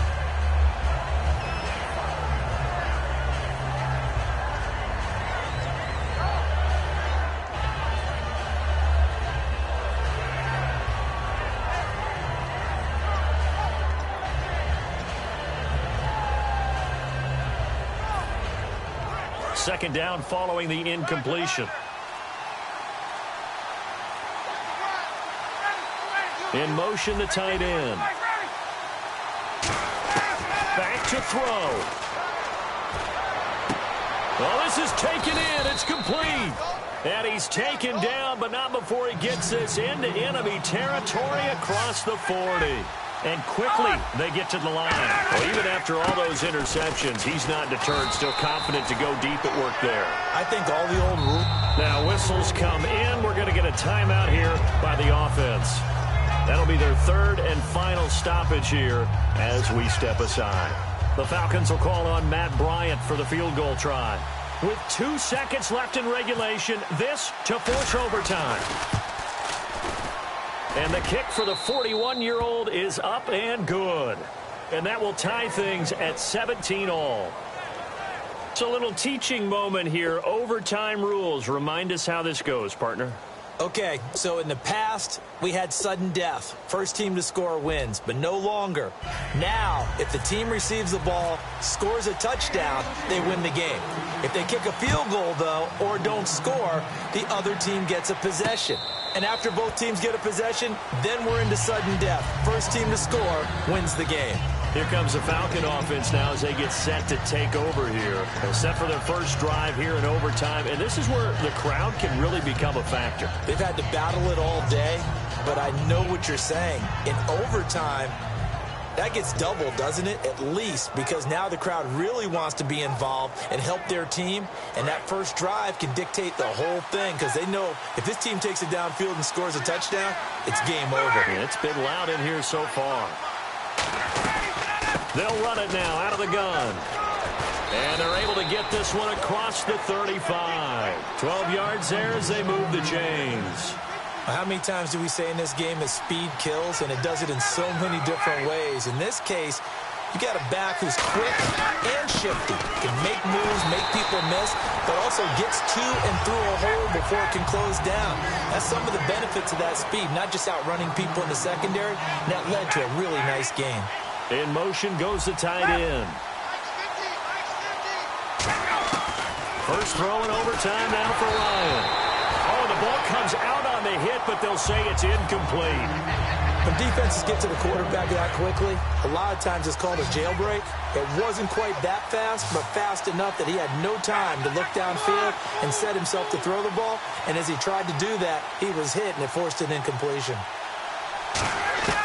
On third down, Ryan. It's caught Jones. And he's taken down, but not before getting this across midfield and just shy of the 40. One of the feature points of the in route is being able to make a nice throw to the middle part of the field. And for a quarterback, that's one of the better throws and better looks that he'll get. But he has to be careful not to wait too long and let his receiver. And now off to the races down the right side. Touchdown, Falcons. As the fans exit back out through the turnstiles, not happy looks on their faces. Feel like they probably let this one slip away at home in overtime. I would agree with that, and their unhappiness hurts the guys at concession stands on the way out, right? Not stopping to buy something for the kids. They just want to get home. But what a dramatic way to finish this bad boy off. I mean, this game was dramatic all the way through. That's why we got to overtime. And then to go ahead and finish it this way, the fans streaming out unhappy. But the team that came in here and won this one on the road, they sprinted to their locker room. And speaking of buying things, dinner on you tonight, Davis. I kind of figured that was coming. That'll do it for us. I'm Brandon Gaudin alongside Charles Davis. Thanks to our entire crew as well. We'll talk to you next time. So long, everybody.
My second body cost a lot.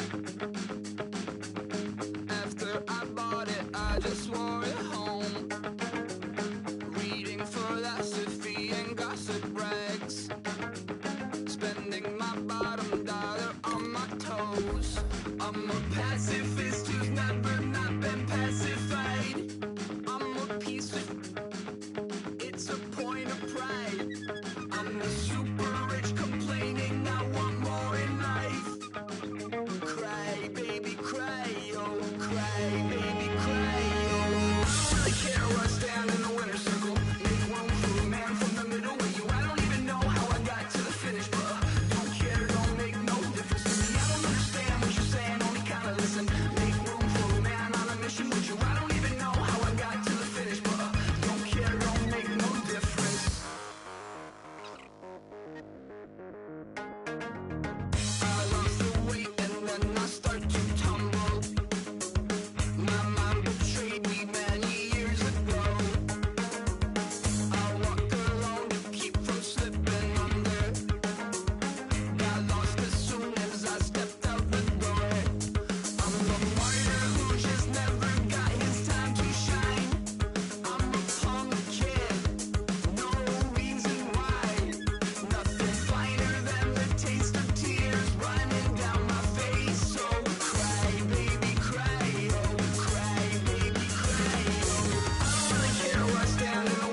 don't make no difference.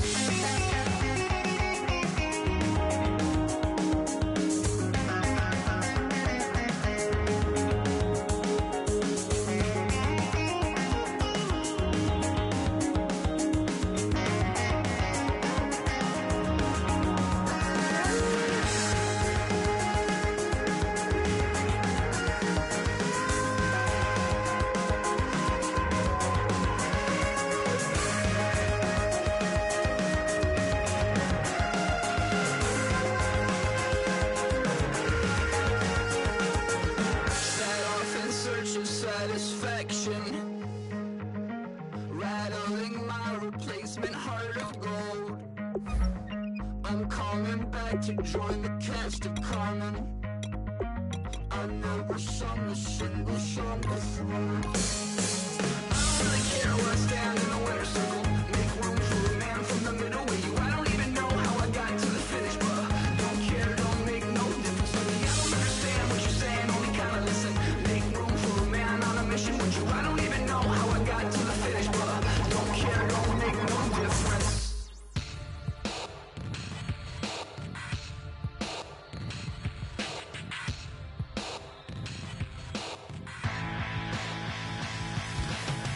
This over-complex new design, I'm tripping over overtime.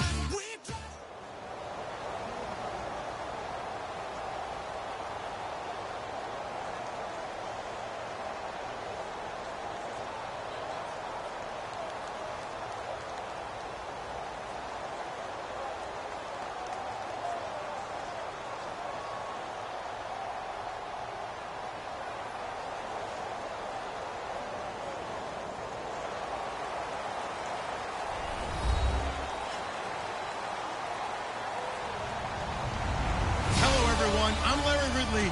You're tuned into the NFL on EA Sports. We've got a good one on tap today, and there's going to be two quarterbacks ready to get it done on the gridiron. It's Roethlisberger's Steelers going up against Ryan's Falcons. With that, let's get you over to the Georgia Dome in Atlanta. Here are Brandon Godden and Charles Davis.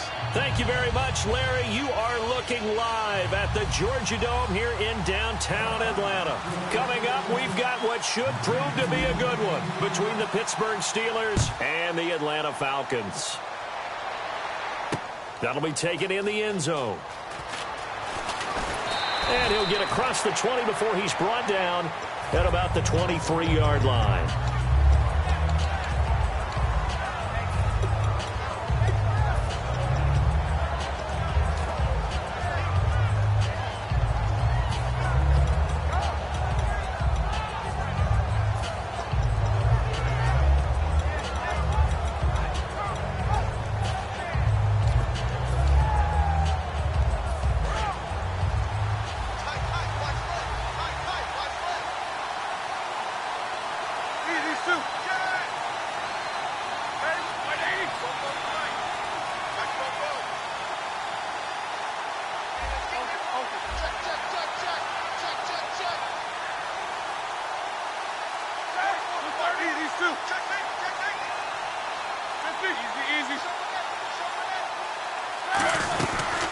Now the first carry for Le'Veon Bell.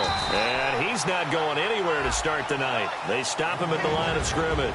Adrian Claiborne, the one who makes the stop. This offense has some speed, and certainly Martavis Bryant, he has some speed. He has that, and he has size. That's what makes him so difficult to cover, because just when you think you have to play him one way, the other attribute kicks in. Martavis Bryant could be an all-star real soon. And incomplete there. A nice hit. Jars the ball free and brings up third down. The starting defense for the Falcons. Jonathan Babineau's a defensive tackle, knows how to get upfield and spill plays in the backfield.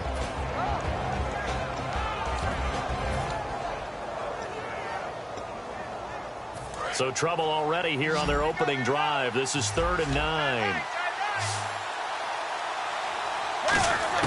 On 3rd down, Roethlisberger. And he'll be hit as he releases it, and that'll fall incomplete. Putting pressure on the guy throwing the football is always good, but when you can couple that with contact on him that leads to an incompletion, as we just saw there, that's winning football.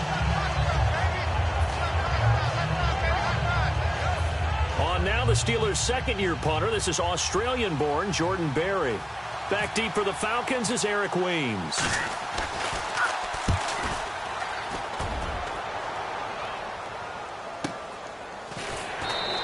We'll call that a punt of 54 yards. Well struck. And out will come the offense as they take over.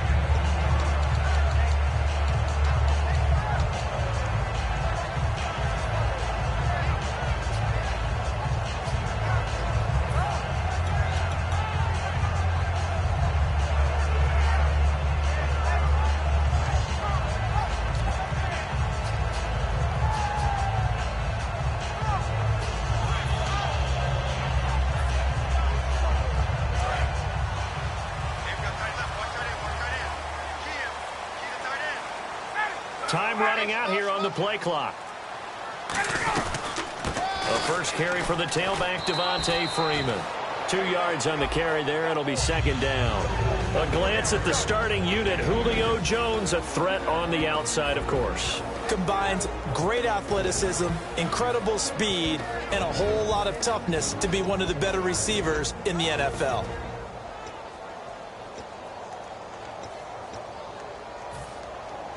Eight yards to go here on second down. And the D-line pinching together must be expecting the run.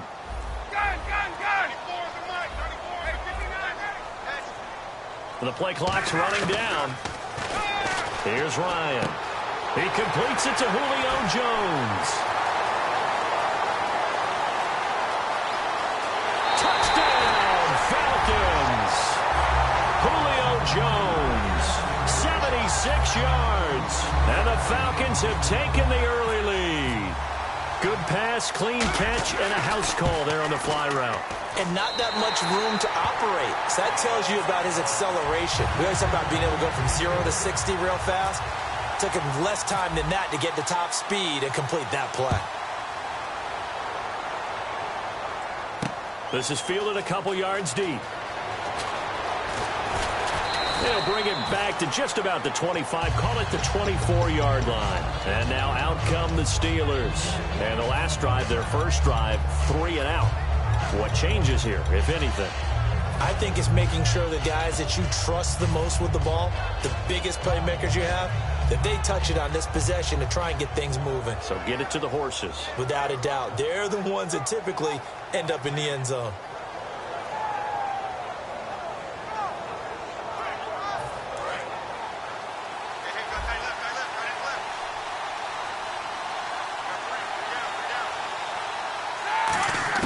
Now Roethlisberger on first down. And it's complete to Ladarius Green. And he's brought down after a good gain. It's a gain of 20 that time. And it'll give the Steelers a first down.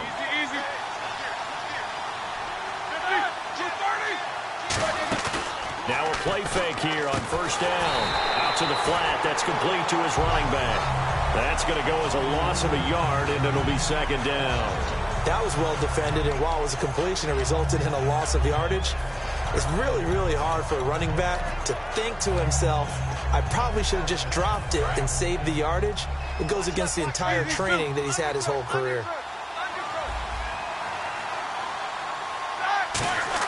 On second down, here's Roethlisberger.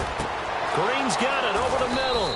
And he's going to get this down to the 35-yard line. A good pickup there at 22. Well, clearly one of his advantages as a passer is his height. Sit back in the pocket, fired over the middle. That makes things tougher defensively, doesn't it? It really does, because your goal is to move the quarterback off his initial spot when he gets his drop back completed.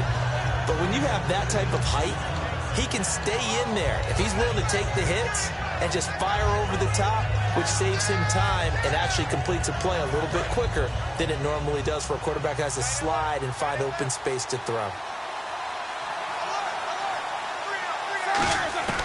Again, it's Roethlisberger. It's complete to Brown, right side.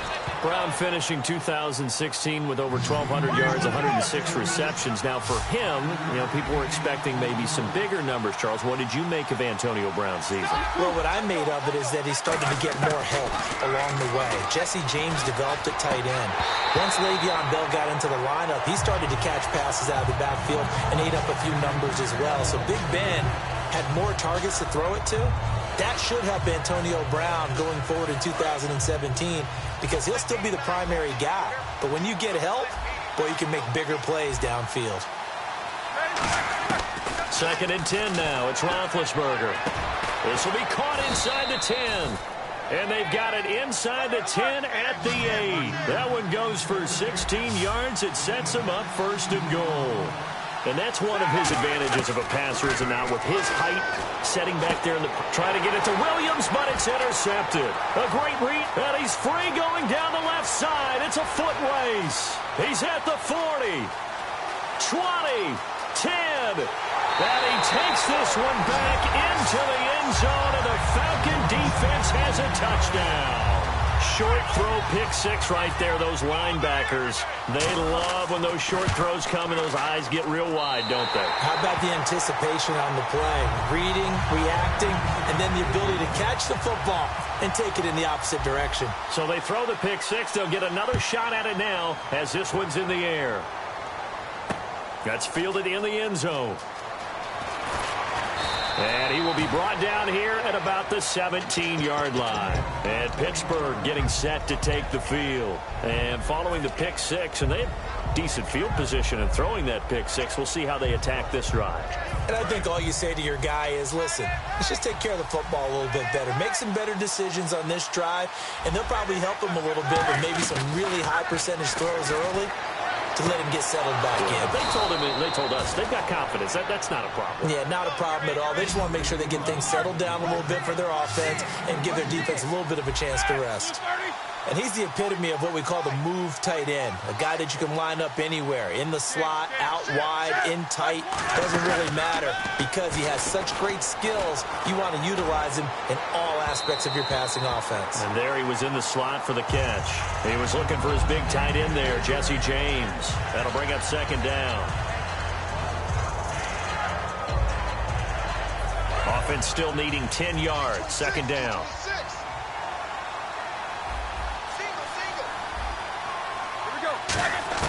Again on 2nd and 10, it's Roethlisberger. A hit as he throws there, incomplete. He was trying to find Ladarius Green there as tight end. And now it's 3rd down. And the offense looking to pick up the 1st down after the 2nd down incompletion.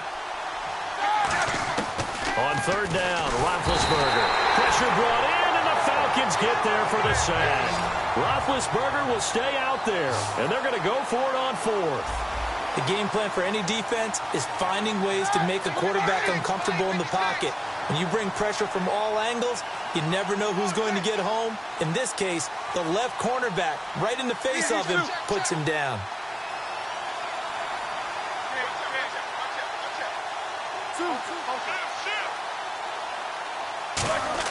Here we go on 4th down with Roethlisberger. He sets to fire deep. And this is incomplete. A surprising...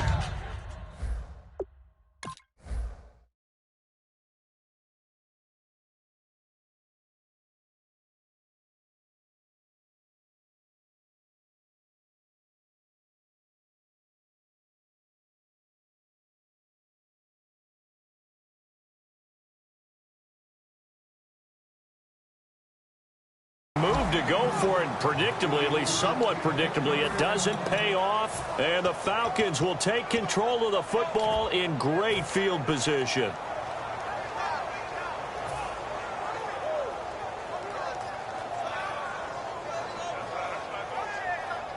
Really nice starting field position here for the offensive unit.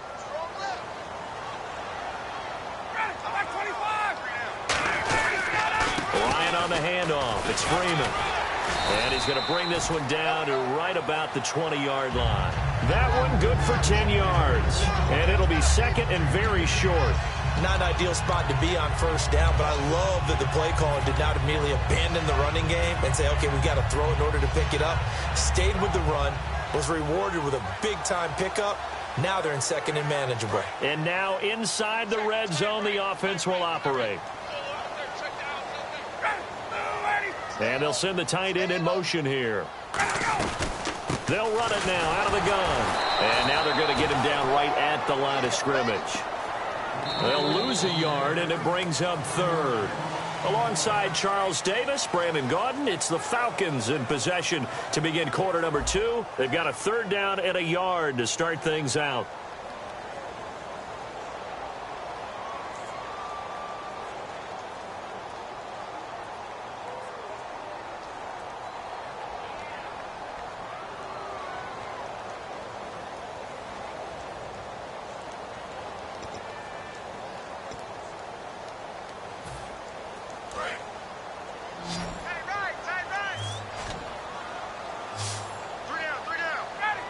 They'll send the tight end in motion. Play clock winding down. On 3rd and 1, Ryan. And he couldn't hang on to it through the contact. Incomplete. On 3rd and 1, I think everyone in the stadium thought they'd try and run the football there, but they tried to surprise the defense and hit something through the air. Instead, it results in an incompletion. And the kick for the 41-year-old is up and good. And the lead will grow. It's now 17-0. So a good kick there, and they finish off the drive with 3. And that should be the goal for an offense. Finish each drive with points. So that's a nice job there to come away with at least something. And a pretty good return here. He'll be stopped just shy of the 25 at the 24-yard line. And Pittsburgh getting set to take the field. And last time, went for it on 4th, didn't get it. Let's see if they can pick themselves up off the mat and do better this go-around. Sometimes I have this vision of coaches writing notes to themselves before a game. And sometimes that note says, be aggressive, stay aggressive. Maybe that's what we saw in the last possession. Yeah, they were very aggressive. This time, will it result in points? We'll find out. Possible run anticipation. Here's the D-line sandwiches together.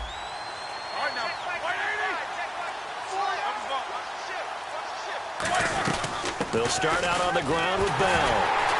And he'll fight forward to about the 27-yard line. Give him 3 on first down. It'll set up a 2nd and 7. Partner, you know I love to point out when teams break tendency and do something a little bit different from the norm. But when you run the ball in the first play of the drive, that's not a tendency breaker at all. That's just trying to establish yourself as you move forward. Now it's 2nd and 7.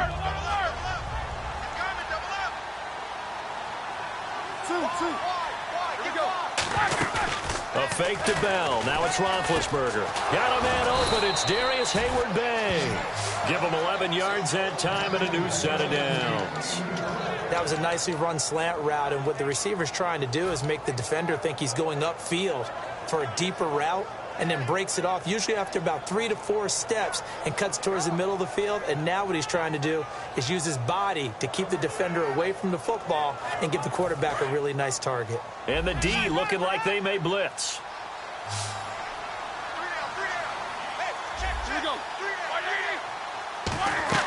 Now a play fake here on first down. They'll tussle for it, and this is going to be caught. It's a gain of 24 that time. And the Steelers are going to have a first down. I think one of the underrated aspects of Ben Roethlisberger's game is his ability to actually throw the football. We hear so much about his movement and escaping the pocket. Ben can step back there and fling it, and Antonio Brown is usually there to catch. We've really seen their chemistry develop, haven't we? Yes, we have, and it's been really, really fun to watch. And he's going to be hemmed in and brought down right at the line of scrimmage. No gain on the play there, 2nd down. No gain on that run, and while the team is down, there's still time to come back and win the football game. If I'm the offensive coordinator, though, I've got to think about moving at a faster pace and maybe opening things up a little bit and throwing it a little bit more.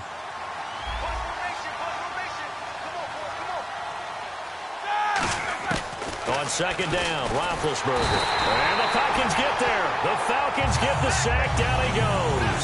They dial up the corner blitz that time, and it delivers to the tune of a 9-yard loss.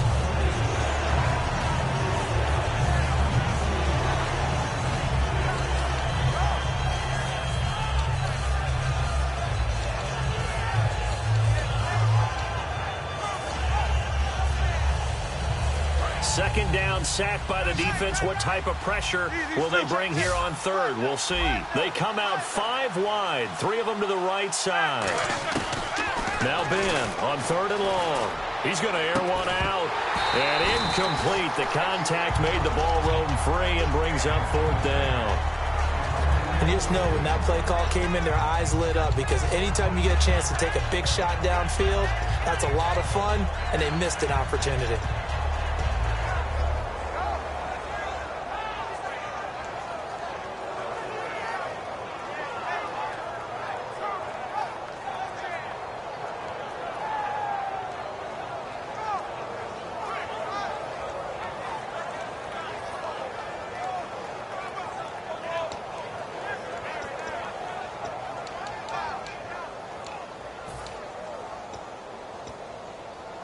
They'll break the huddle here and go for it. This is fourth down. Fourth down. Here's Roethlisberger. And it is incomplete. That incompletion, Charles, gives me a chance to put you on the clock real quick. NFC teams last year that did not make...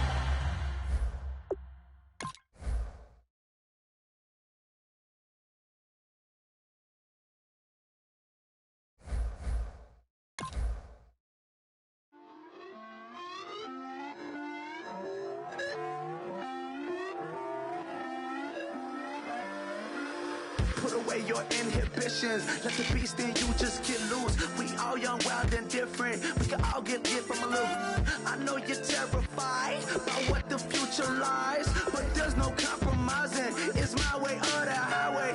We all just slave to lust, heart building, breaking trust. Don't get wild when we come out. Like don't get loud when the come out. That's instant. Give up what your friends think. Tell they bougie. Go wait in line with them lame. Talking real rap. Tell them break your neck. Go and bust a rhyme. Going down, pass it around, hey. What with me now, we running well, hey. And nobody can, we on the town, hey. Never come down, I never come down. Lose it.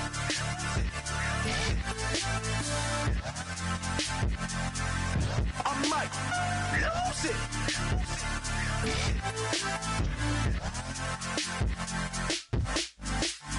Lose it.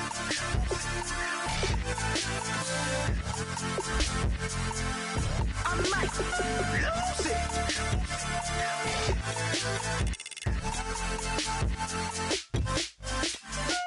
Everybody got guilty pleasures. Mine just tend to catch me cases. Handcuffs, police inspections, lawyers, judges, allegations. Turn on your favorite station. You hear the same old song. I feel like dog, I'm about to drop the bomb.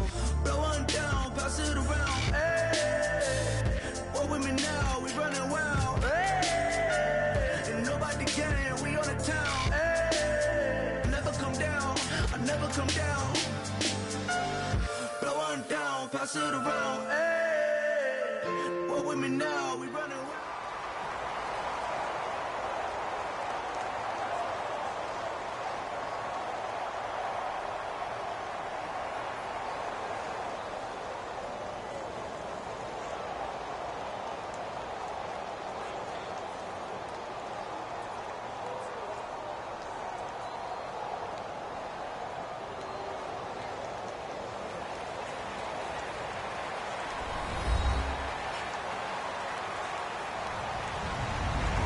Everybody, I'm Larry Ridley, and this is the NFL on EA Sports. Tonight's matchup features 2 quarterbacks who will be trying to lead their team to victory. It's Roethlisberger's Steelers going up against Ryan's Falcons. With that, let's send you to Atlanta now, where Brandon Gaudin and Charles Davis are on the call. Larry, in what is scheduled to be its final season as an NFL stadium, there's a look at the Georgia Dome here in Atlanta. Coming up, we've got a good matchup on tap between the Pittsburgh Steelers and the Atlanta Falcons. That'll be taken in the end zone. And he'll get it up past the 20 to the 22-yard line.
They go play action here on first down. Goes underneath for Bell. And he's brought down, getting this one up to about the 35. 13 yards on the game's opening play. And the offense lining up 1st and 10. We always talk about having to read defenses and how complicated that is. Well, this was an excellent read. Read the pressure and got rid of the football before it even got to him for a nice game. And when they're blitzing like that, running back usually a good spot to go with the football. Without a doubt, because he's right in your sight line or he's near you. So you're able to just get it to him easily. And once he gets in space, that's usually a good matchup for him. So the incomplete pass brings up 2nd down. 2nd and 10. It's Roethlisberger once more. This is caught by Antonio Brown. And he's going to take it in for a Steeler touchdown. Antonio Brown, 64 yards. And the Steelers have taken a first-quarter lead. Well, that's how they envisioned it, get the football to start the game and score it. And I don't know if that was scripted. Was it an audible? Or was it just a play call that they had in their pocket? No matter what, they had the right call on against the right defense, and they end up in the end zone.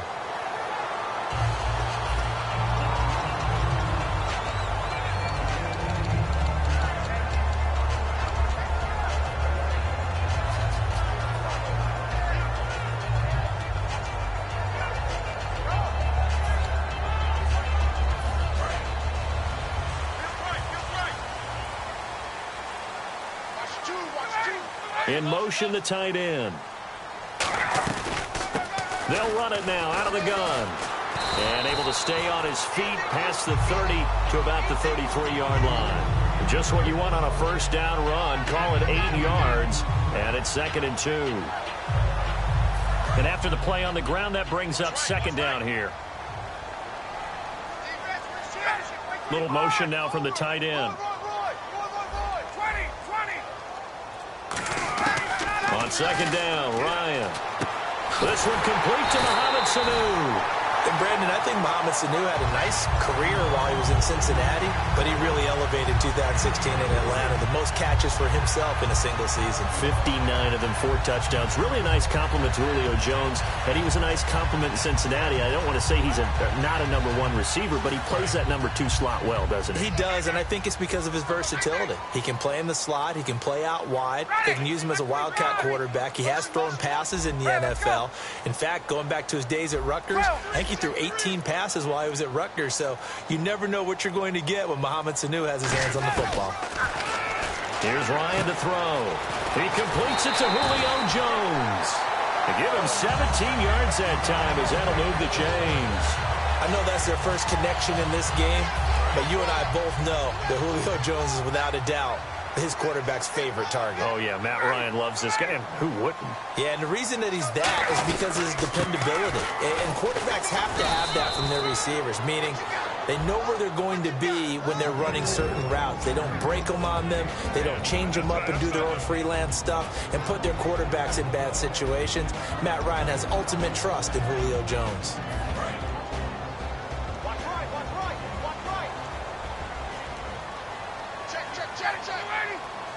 In motion goes the tight end.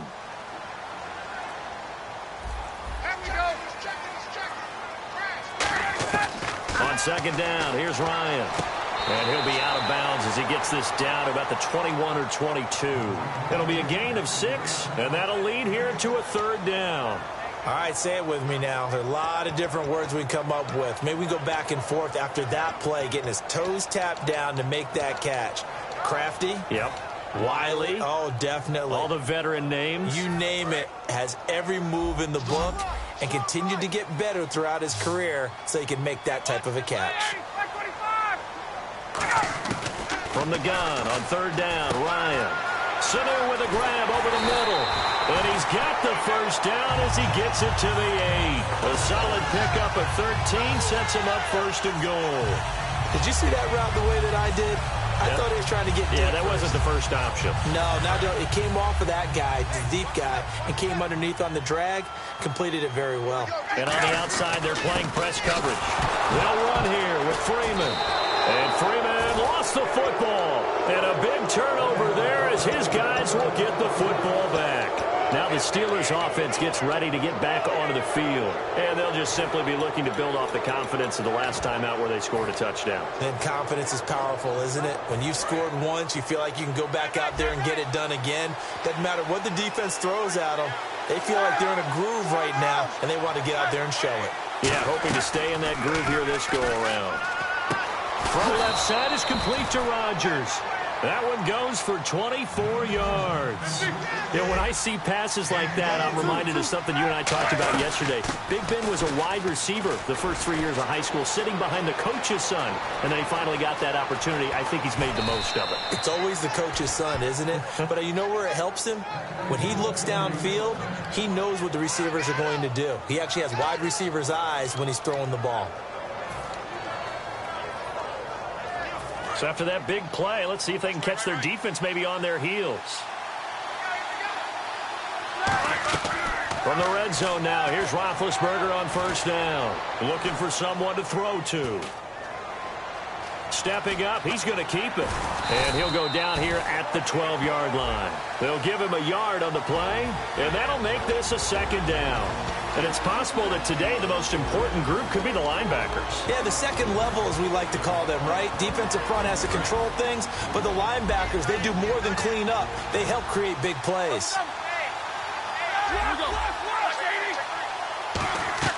On second down, Roethlisberger steps away to his left.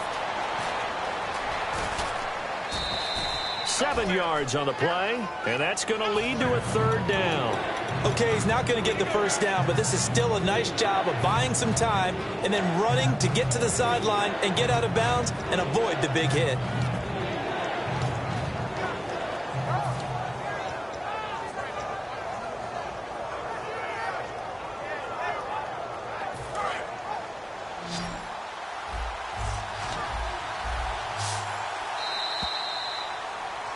Back with Charles Davis, Brandon Gaudin. It's Steeler football to begin quarter number 2. And they're driving, but they come up on a 3rd and short here.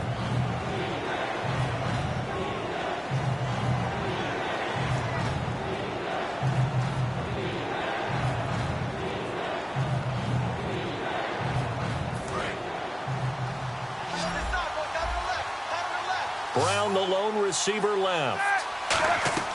3rd and 2. Now Roethlisberger. That's caught at the 3. And he'll be taken down, but he does have first down yardage. A 5-yard gain, and now they're set up 1st and goal. Well, they've had a great, impressive drive going here, and that pickup ensures the drive continues. And not only do you continue the drive, which is demoralizing for the guys on the defensive side of the ball right now, but you make your own defense happy. They're able to get a little more rest over on the sidelines while this one continues downfield.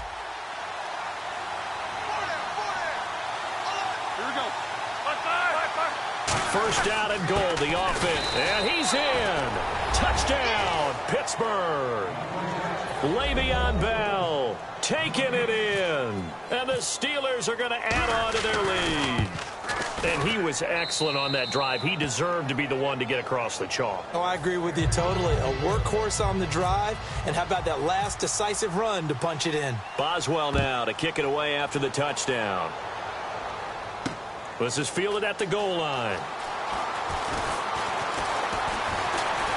And he's up past the 20 to the 22-yard line. Atlanta now coming out on the field. And so close to hitting pay dirt last time. Fumbling down near the goal line.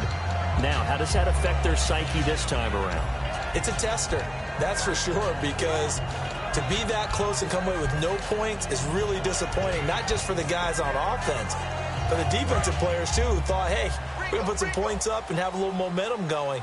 They've got to find a way to just get it out of their minds, let it go, short-term memory, and move on to the next series. They'll run it now out of the gun.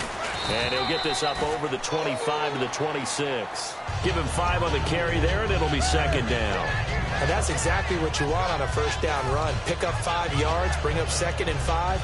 The defensive line, though, they've got to figure out a way to out-leverage the guys up front because the offensive line is winning at the point of attack. Now Ryan on second down. Incomplete on the right side. It's Tammy. And he takes this one just shy of midfield all the way to the 49. And the game just keeps evolving.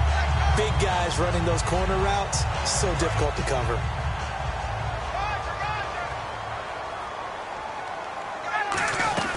They'll run it now out of the gun. And he's going to fight his way forward here for a modest gain. It's a 7-yard carry to set them up with a 2nd and 3. This drive is turning into an extended one, and the guy carrying the ball, he's becoming more like a body blows guy. Every carry is putting some damage on the defense. So after a while, I'm not too sure how many guys are going to want to run up and tackle him. Looking to jam the receivers at the line here. Press coverage look defensively. The former Indiana Hoosier here, Tevin Coleman. It's a loss of 4. Now 3rd down. When you put together a formula for winning defense, it's exactly what we're seeing in this game. Controlling the line of scrimmage, attacking, and changing everything so that now they're playing in the offense's backfield. They're playing an excellent game. And they'll send the tight end in motion here. On 3rd down, Ryan. And that is incomplete. He was looking for Mohamed Sanu there. And 4th down coming up. Well, that was pretty nice to watch if you like a defense's perspective, because they understood where the first down line was as much as the offensive guys did. Did not give up any more ground, and when the ball was thrown, reacted really well and swatted it away. One of the advantages of zone defense, you never take your eyes off the quarterback, and when he reacts, you do exactly the same and go get the ball. 4th down. Here's Ryan. And he fires one that's intercepted. A great read, and it's picked off. And nothing but green grass here, middle of the field. And he brings this one back. It's a pick 6 for a Steeler touchdown. So they go on 4th down. Not only do they not get it, it turns into 6 points the other way. Disastrous. And many people think you should just go ahead and knock it down in that situation. Turn it over for the offense. But I had a defensive coordinator recently tell me, we see that as a passive play. We don't do that anymore. We want the ball in our hands, and we want to head the other way. It's probably also instinct a lot of times. If you see a lot of green grass ahead of you, go ahead and grab it. It's the exact right play to do. That's knowing when to break the rules and when to make a play that maybe you hadn't been taught. Atlanta now coming out on the field.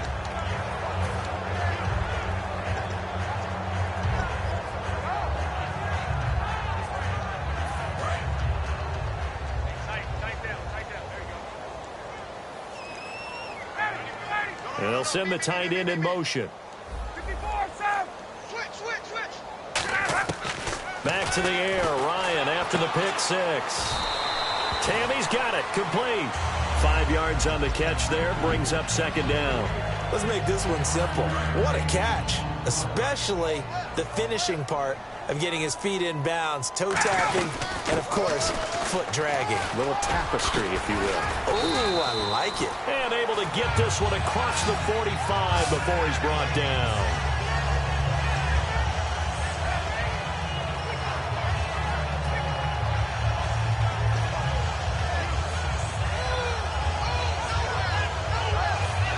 And now we're circling here around the 2-minute warning. This is a setup play, trying to get one last one in before the clock warning. Shift together here from the D-line. And with that, it's 2-minute warning time here, the NFL on EA Sports.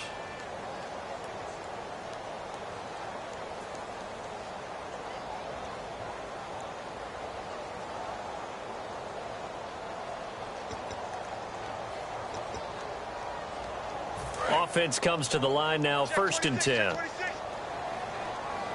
Looks like the defense in press coverage here. They'll bring the tight end in motion right. 21. On 1st and 10, it's Ryan. He rifles one that's intercepted. And he sheds a tackle. Now he's got some space.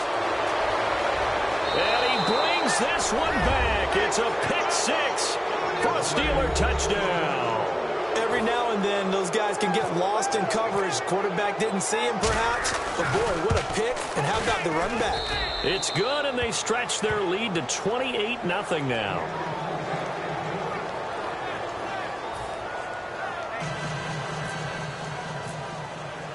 So they'll get another shot on offense following that pick 6. And now the kick is away.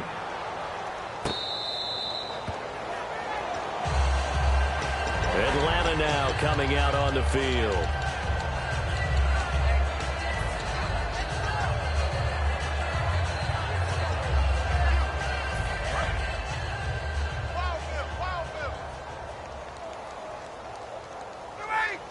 In motion, the tight end. Kill. Hey, kill.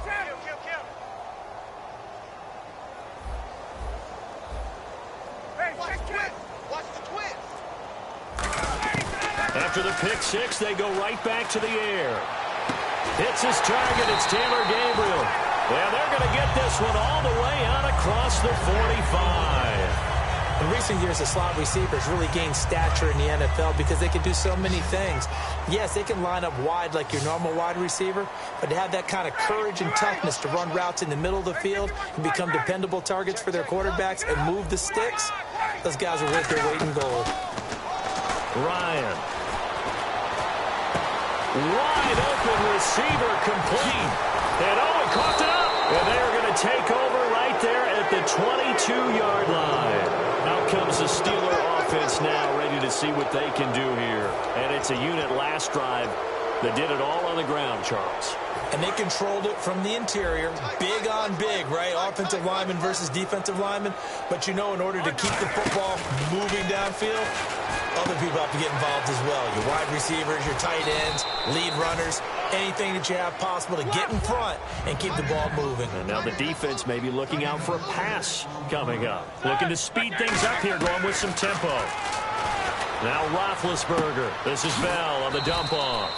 And he's able to get out to the 32, brought down there. A gain of 4 on the play, and that is going to set up a 3rd and 1. So many times you hear today's NFL described as a space game. Get your best players into space. Pressure brought in, and the Falcons get there for the sack. They dial up the corner blitz that time, and it delivers to the tune of a 9-yard loss. And now a timeout defensively by the Falcons. It's just their first, so they'll have 2 remaining here before we get to halftime.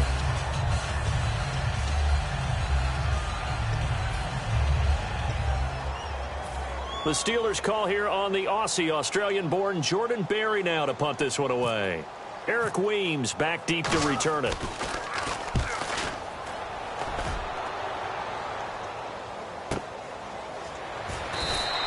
So a change of possession here on the punt. And possession will switch hands, 1st and 10. Atlanta now coming out on the field. And with time quickly fading here in the second quarter, not sure how aggressively, offensively they want to play this. I think we'll find out just how much they trust their guys in this situation if they decide to take a shot. There we go. And he motions the wide receiver. They'll throw on 1st down with Ryan. And he takes a shot on the release as this will be incomplete. It's always tough trying to keep your guy upright when he's trying to throw the football. When you're dealing with those big, bad guys on the defensive front, it's even tougher. And this time, those guys on the opposite side won the battle, getting to the quarterback and knocking him into an incompletion.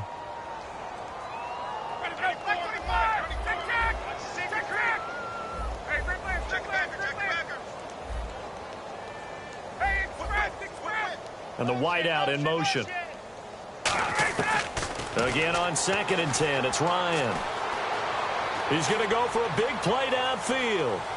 That's caught at the 25. Touchdown, Falcons. Julio Jones as the first half is winding down. And the Falcons cut into that lead. Yeah, you heard it, right? Exhale. You heard the exhale, and I'm taking that from their bench because finally, right before the half, they find a way to get the ball in the end zone and get some points on the board. Maybe they can use that to kickstart them for the second half. Yeah, just to get something before going into the lockers. And now in the second half, they can just tighten it. That's what they want to do, tighten down everything they're doing, and it maybe explode at the right time. And Pittsburgh getting set to take the field. And with time quickly fading here in the second quarter, not sure how aggressively, offensively they want to play this. I think we'll find out just how much they trust their guys in this situation if they decide to take a shot. Throwing now, Roethlisberger. Now the pressure comes and he goes down. Just inside the 10, back at the 9.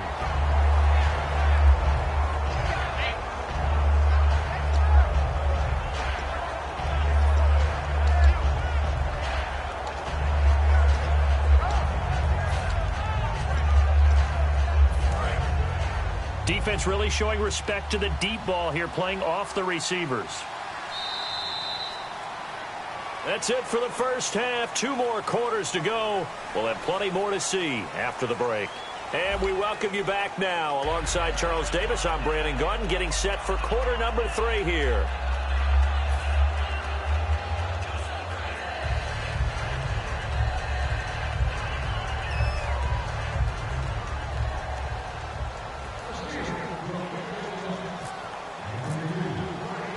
Both teams appear ready for the fight ahead, and we resume action here in quarter number 3. This fielded at the 2. And nice work on the return as they'll start their drive just past the 30-yard line. Atlanta now coming out on the field. They have the ball here for the inaugural drive of the second half. Pretty big deficit, though. We'll see what adjustments were made in that locker room. And I never want to make something more important than it actually is, right? I don't want to create more hype than what is there. But this is I'm doing it, though. This is a really important drive. And we often talk about teams scripting plays to start a game. A lot of them script to start the second half, too. And they're scripting something that they expect to get them into the end zone and back into this game. We'll see if that script is a good one for him. And he'll be taken down, but not before he gets into enemy territory. Sometimes it's hard to believe, but there are times this game is about patience, isn't it? Has had the game he expected, but that run there, that may get him going. I was just going to say, maybe that gives him a little juice, because you're right, he struggled, especially in that first half. Yeah, and I know the great ones always think to themselves, just hang in there. I'm just one big carry away from busting this open. That's a good start for him. In motion goes the tight end. They'll run it now out of the gun. And he gets this inside the 35-yard line. 12 yards on the pickup. And the Falcons are going to get a first. Fresh set of downs here.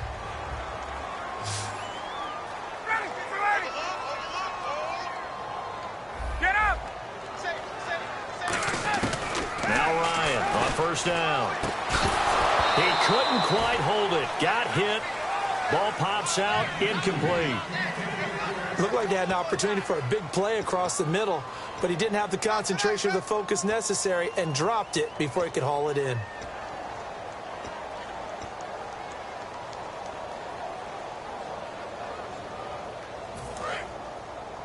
Hey, we got tight left. Watch tight end. Watch tight end. Key him. Key the tight end. Ready. In motion comes the tight end left. 11. Check it out, Reed. Let's go. Tighten up. Tighten up. Tighten up. 2nd and 10 now. Ryan.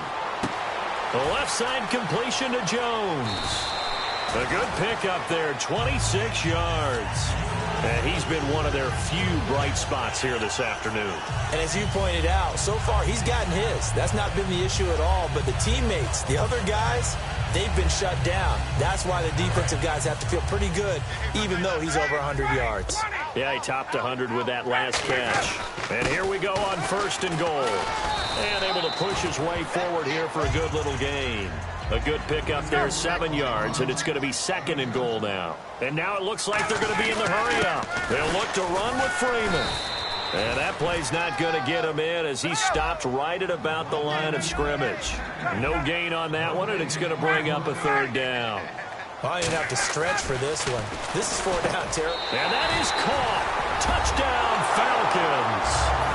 Julio Jones. His 2nd touchdown of the night. And the Falcons get a bit closer. Well, it was 3rd and 1. I was expecting run so much for that. They pass it, they score it.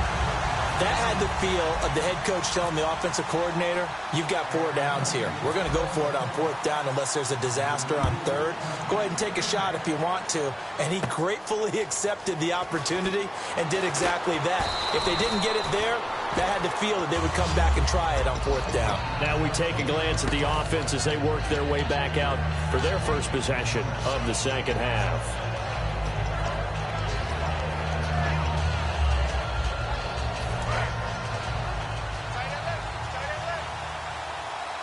They'll come out in the pistol.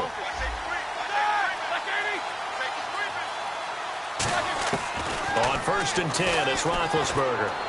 Goes underneath for Bell. And he's finally taken down, but not before getting across midfield and across the 45-yard line. So here we go, 1st and 10 now. So many times you hear today's NFL described as a space game. Get your best players into space with the football in their hands. That's why sometimes you just swing it out to your runner, get him out in the flat, and let him have a chance to make people miss an open field. They're going to hurry back to the line now. Some think that teams really won't throw a slant route unless you have a receiver that has a lot of stature to him. But sometimes the little guy... And no escaping this time as he'll go down. They got him for a sack. He'll go in the books as a 7-yard loss on the sack, and it's 3rd down.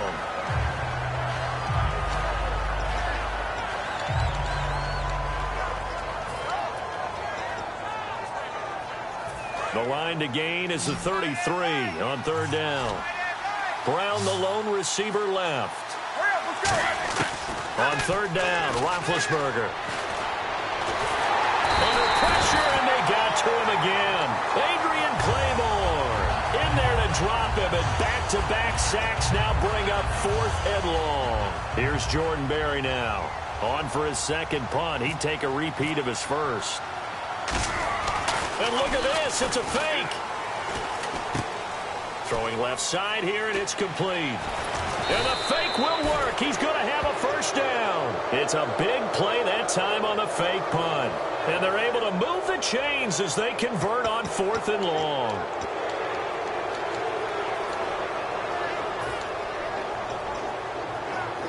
So the offense has it 1st and 10.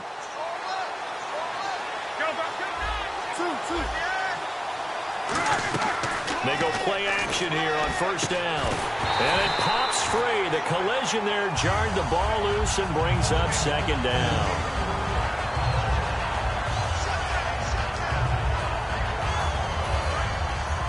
And the D-line pinching together must be expecting the run. 2nd and 10 now. It's Roethlisberger. Oh, the ball comes out on the hit, but they'll say it's incomplete. Well, the great coach said football is really a simple game. Rush theirs, protect yours. And he's talking about those guys throwing the football. In this situation, the rush one, hitting the quarterback and forcing him into an incompletion. They come up with one running back. That's Bell.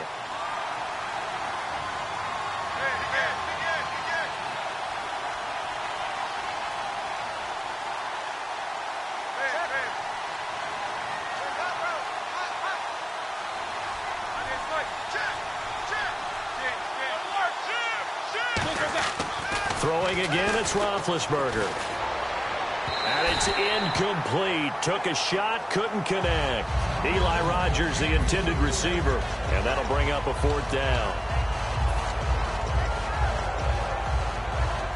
So on 4th down, the Steelers call on the number of Chris Boswell for the field goal try. From the left hash, it's a 42-yard attempt. And Boswell's kick is good. And that'll push the lead up to 17. So put another 3 on the board, and all things considered, a good opening drive here to begin the 3rd quarter. It sure was. I think as a head coach, you're happy to come out and put a little drive together, take the 3 points, and build on your lead. This is fielded a couple yards deep. And no run back here. This will be a touchback, and it comes out to the 25-yard line. Atlanta now coming out on the field. That last drive, it was a good mix. Run, pass. Defense on their toes. And what really helps out in a big way is when you're doing the run-pass mix and everything's working, that means that they're guessing wrong every time on defense. They think you're going to pass when you run and vice versa. I would continue that, and when they finally draw a bead on you, maybe you mix it up a little play action and throw the ball. And will they maintain that balance? Time to find out. And the offense moving quickly to the line. And now a 10th carry for Freeman. And able to get this one across the 45 before he's brought down. And a nice carry there of 15 yards. Absolutely love the run right there. This guy's known for his quickness, but also for his speed. And he's able to get to the 2nd level almost before you blink if you give him any type of blocking. Always talk about slot receivers, and they're usually known as quicker than fast. In this case, we've got a guy who's quick and fast, and he used it to great advantage.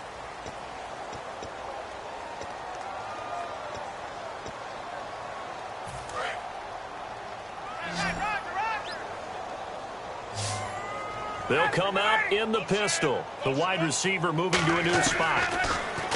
Here's Ryan. Backing up. He's going to loft one. Deep left side here. He couldn't quite hold it. Got hit. Ball pops out. Incomplete. I know exactly why I tried to throw the ball to Julio Jones there. He's never considered covered. He's either too fast or too strong. You always try and get it to him. Especially on those deep passes.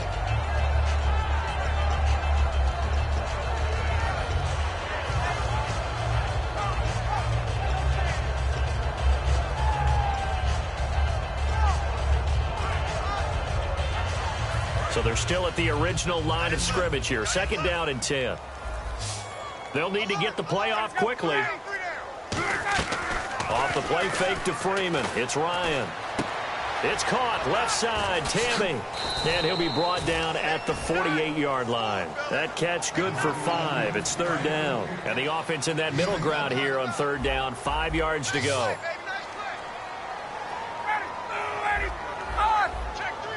And he motions the wide receiver. Here's Ryan. And he couldn't hang on to it through the contact. Incomplete. After watching him drop that slant, I can hear my old coach's voice ringing in my ears right now. You can't run with the ball until you catch it. Trying to get those rack yards before he secured it. A critical one here if they're going to have any shot at this thing. So they'll go for it on 4th down. Now Ryan. It's caught. Jones. And he goes down, but not before getting this inside the 25. Both sides were holding their breath there on that 4th down play, and the offense can breathe a sigh of relief. And both knew exactly where the 1st down markers were. You know the defense is trying to guard those sticks and try and keep people in front, but somehow, some way, those guys found a way to pick it up. They'll throw on 1st down with Ryan. This will be caught inside the 10. And brought down, but not before they get it inside the 10 to the 7. And a nice pitch and catch to pick up the reception against man coverage. Both of them read how much yardage they needed, figured what they had to do, and were able to beat the man coverage for the completion. It's a loss of a yard there, and now 2nd down. With the struggles we're seeing up front for the offense today, they've got to think about changing up their play calling. Some screens, some draws, some quick-hitting plays in order to try and supplement the run game. You don't totally abandon it, but you try and give it a little bit of help. Now Ryan on 2nd down.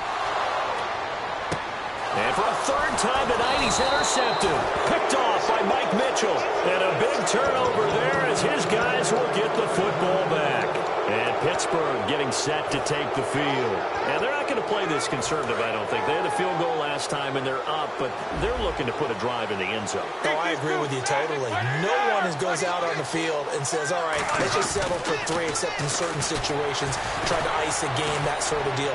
And got his man complete.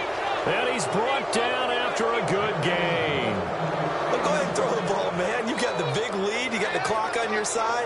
Obviously, they don't care much about the feelings of the other team, do they? Well, I was going to say, you better run to the locker room pretty quick after this one. Well, right now, maybe. They're just looking at it from the fantasy perspective. More points for everyone if they win big.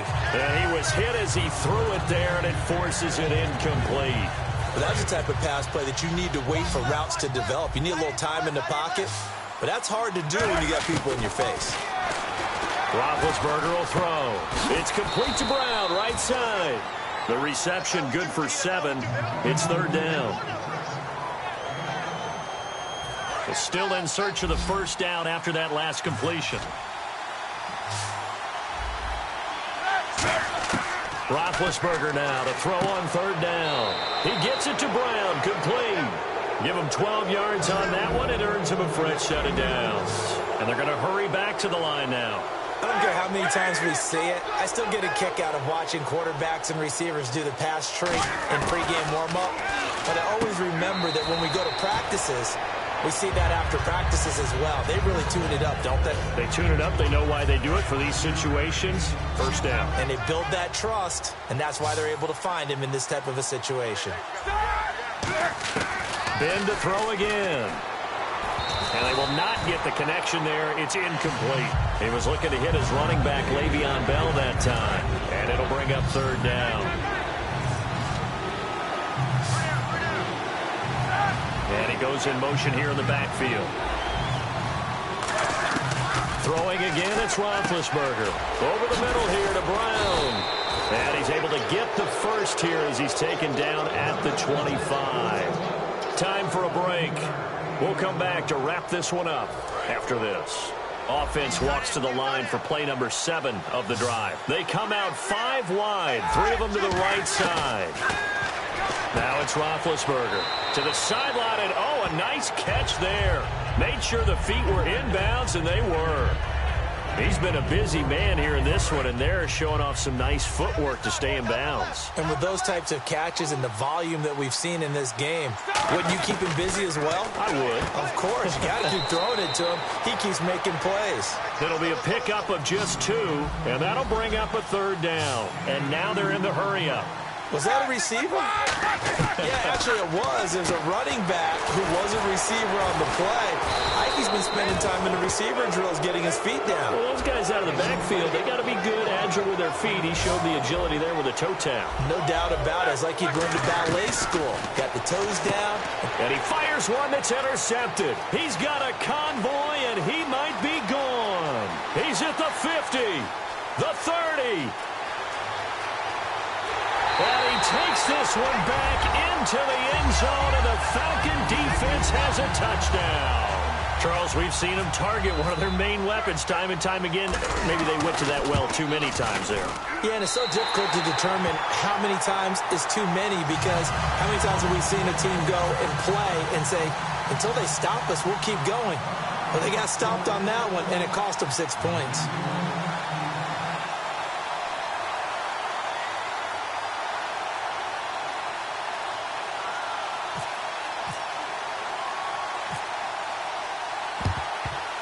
And this doesn't work. The Steelers recover it. They knew they needed a miracle. They had to have that onside kick. They didn't get it. Well, as we knew, even before they put the toe to the leather on that one, their chances of getting that done, slim and none. And I do believe we saw Slim just leave the door, didn't we? We did indeed. I think we're down to none. Oh, Roethlisberger going to throw. Pass incomplete. That's just flat out a terrific play, because it's rare that you see a hitch route batted down. That means someone read that one really well and was right on the spot when the ball got to the receiver. They come out here in the eye. Roethlisberger with a give to Bell. And he'll take it inside the... And now a timeout defensively by the Falcons. It's just their first. They've got 2 more to use here in the final stages. First down marker at the 31. It's third down. Now it's Roethlisberger. And incomplete. The contact made the ball roam free and brings up fourth down.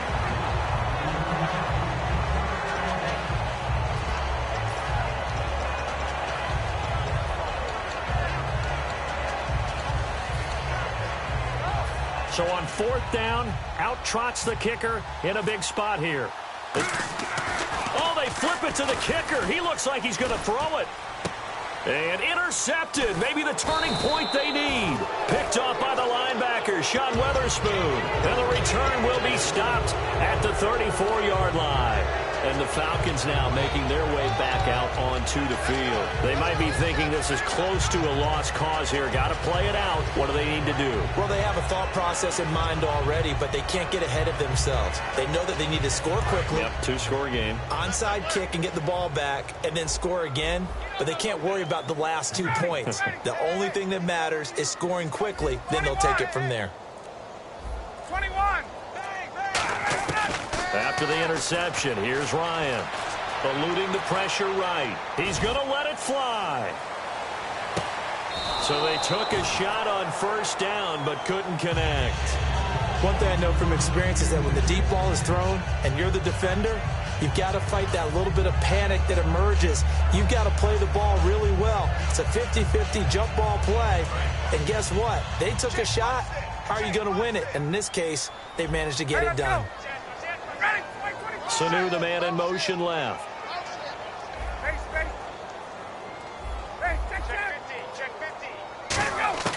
Now Ryan. Now a desperation throw deep downfield. And he's unable to grab it. Thought he might have had position, couldn't hold on, third down. I guess they figure with a guy who is that hot downfield, who knows how to get the ball into the end zone, you throw it up and give him every opportunity, even though that one fell incomplete. Yeah, he's already been in the end zone multiple times, tried to target him again deep there, but unsuccessful.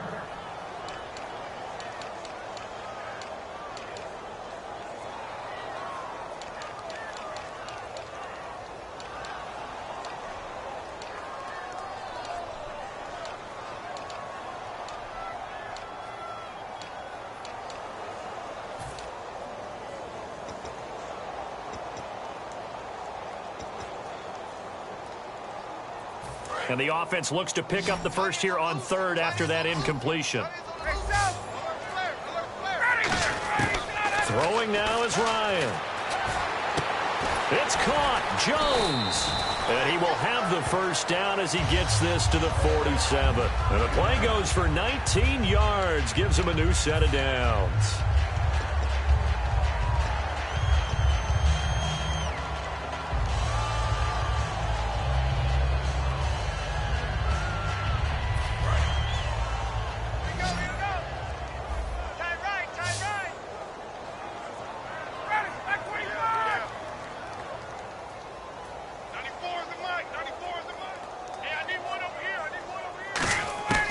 Here's Ryan.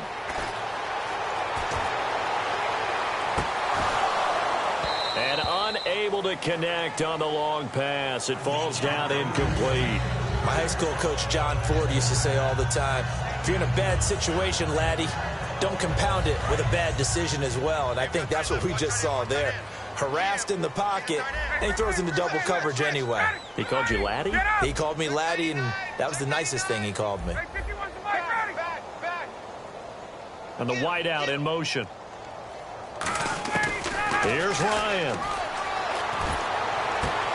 And Jones has it over the middle. Now hold everything here. We're going to get a timeout by the offense. It'll be their third and final timeout, so as they talk things over, we'll step aside.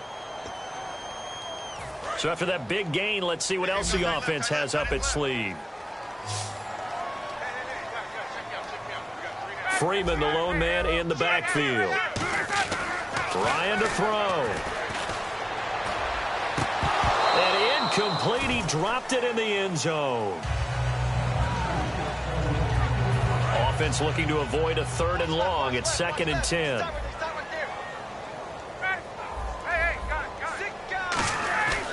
Second and 10. It's Ryan again. His throw caught at about the 5. A good pick up there of 20 yards. And they're going to speed things up here. One last shot for Ryan. And that will be incomplete. They were going for a consolation TD, but it was not to be. And time has run out now on this game. Charles, we saw a lot of points go up in this one. Certainly defensively, stuff that they can look at on film, don't you think? No doubt about it. And they've got to go back and check where the errors are, how they're going to fix them, and continue to get better at what they do. But they also need a little adjustment with their confidence. To give up that many points, even if you win a game, that can hurt you.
Weatherman says it's gonna rain. Don't worry, girl, it won't change a thing. Yeah, we still got plans tonight. We're gonna kick it, that's a given, baby, rain or shine. Leave your Sunday best at home. Be the last time you wear what you got on. Bikini top and cut off jeans. Baby girl, you know you're looking mean.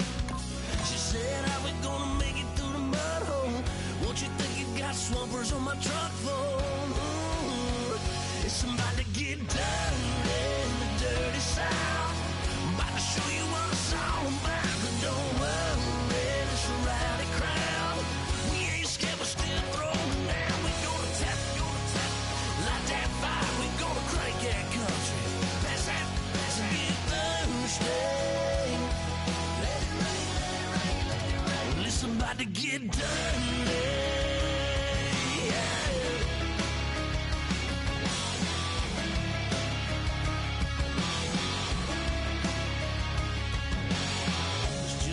About a good old flood, watching that red clay turn to mud. Sling it up, slap past the doors like a new paint job on a 4x4. Well, girl, you gonna have a good old...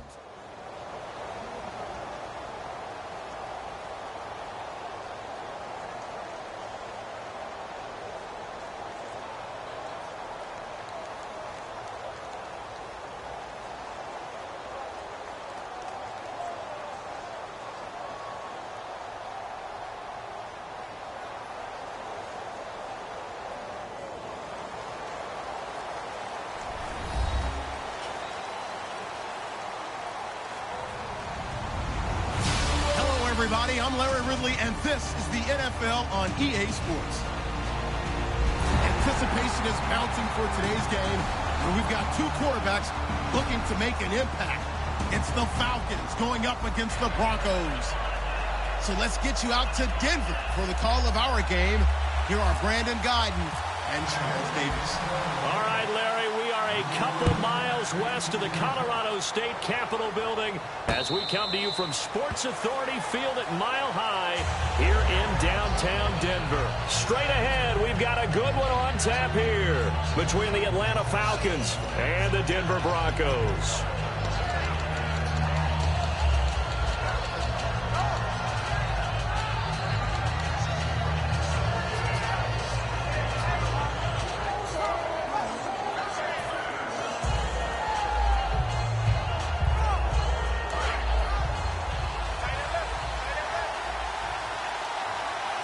Possible run anticipation here as the D-line sandwiches together.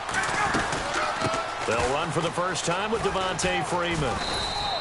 He takes this for 3 to the 29. The safety T.J. Ward in on the stop. Here's the offense, and we talk about the tight end, Jacob Tammy. A lot of people thought of him as simply a safety valve receiver. He can be a primary receiver. Jacob Tammy shows better athleticism than what people expect.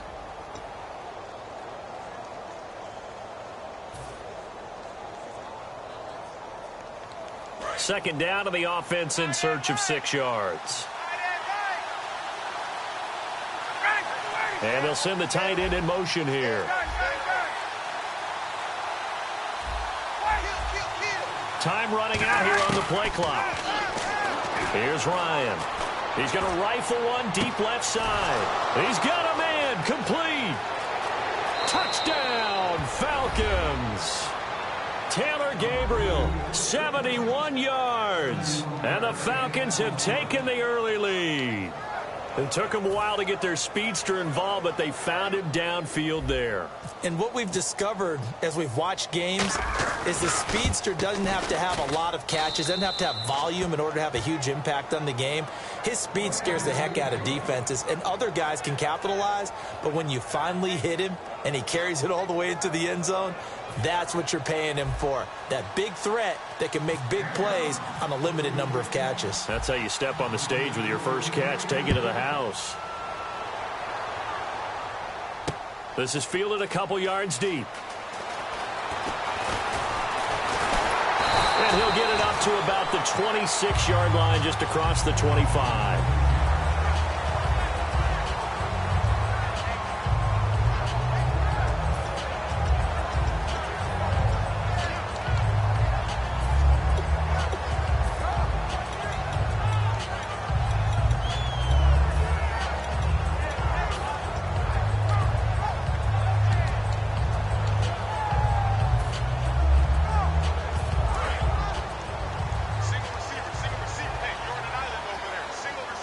They'll come out in the pistol. On first down, Simeon. And he hits his man on the out route, Demaryius Thomas. And he's able to take this one up to the 35-yard line. Well, the bad news, the Denver Broncos didn't make the playoffs, but the good news for Demaryius Thomas, he was over 1,000 yards again as a receiver. 6th straight year he's done that, but yards per catch and touchdowns down a little bit. Any of that due to the change at quarterback? Think about it. For him now, in the last 2 seasons, he's had to get used to 4 different quarterbacks throwing him the football.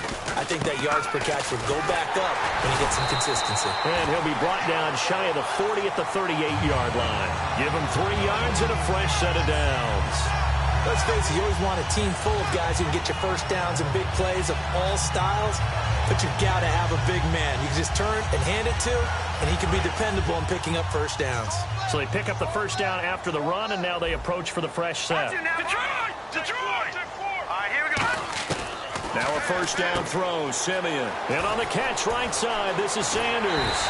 And he is out of bounds on the other side of midfield. Sanders, the former SMU product, had 79 catches last year, over 1,000 yards, 5 touchdowns. They're going to need more of him in Denver if they want to get back into the playoffs. Part of a great tandem, he and Demaryius Thomas, and Demaryius plays out wide. He's one of those guys that you send him out there and let him work one-on-one and use his big body and his big frame to get open. Emmanuel Sanders, he has the ability to work inside as well. And he's not just quick, he's also fast, and he's dependable for a quarterback because a lot of the routes he runs are right in the sight line. Easy throws for a QB.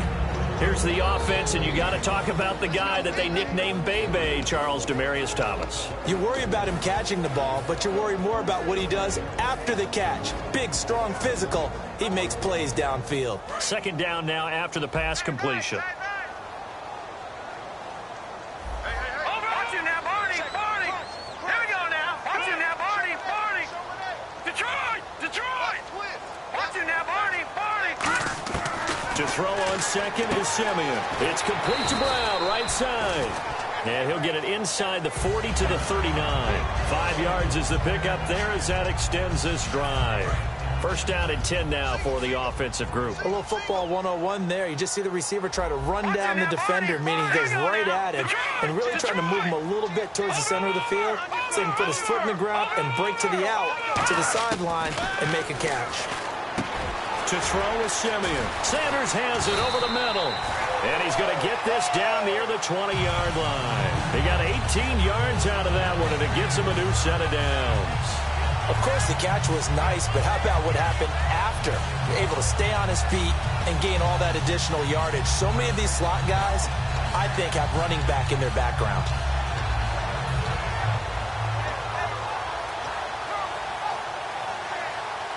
And the offense lining up 1st and 10.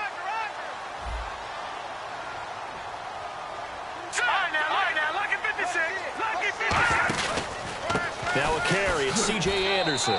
Looking for a seam, but finding none. He'll get back to the line of scrimmage, and that's it. No gain on the play there. It'll be second down. Now whistles come in. We're going to get a timeout here by the offense. They'll have 2 remaining as we step aside here in this first quarter.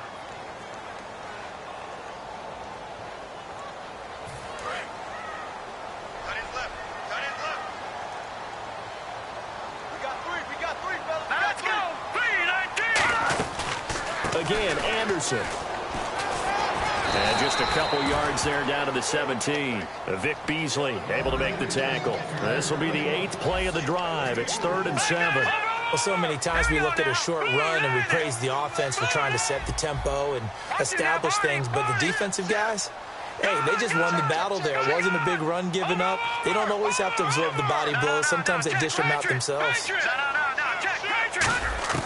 Throwing on 3rd down, Simeon. And he couldn't hang on to it through the contact. Incomplete. Slants are so tough to cover because everything happens so fast. But sometimes it happens too fast for the guy catching the ball because all of his movements have to be quick off the line of scrimmage, and then all of a sudden the ball's right on top of you. And maybe he got a little bit ahead of himself there. Yeah, a lot of times coming in with good pace, and he dropped it. And McManus able to put it through. And they are on the board, but still trailing. It's 7-3. So the drive stalls out, but they are able to put 3 points on the board. Yeah, just a yard or two shorter than an extra point, so no problems converting there. After splitting the uprights, McManus to kick it away.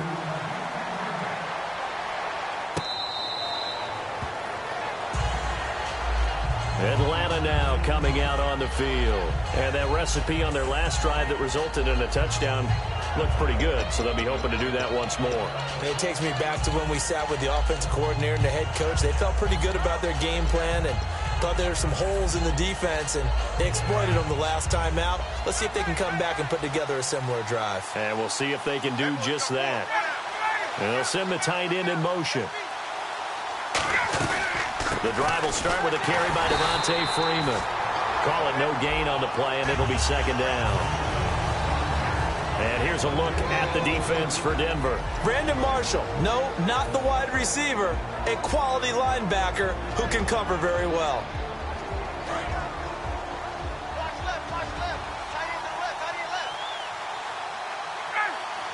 Shift together here from the D-line.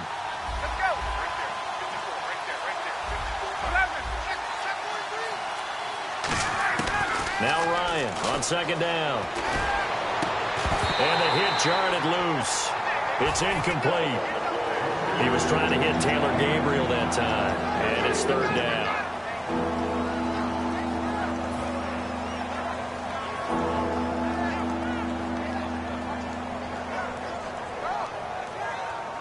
So incomplete on second down. Now they'll look to convert here on third. And the tight end goes in motion left.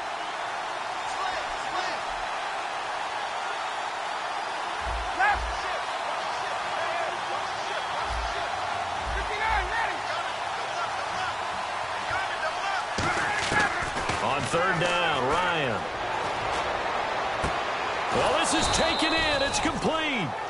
Alongside Charles Davis, Brandon Gaudin, it's the Falcons in possession to begin quarter number 2, and they've got it here.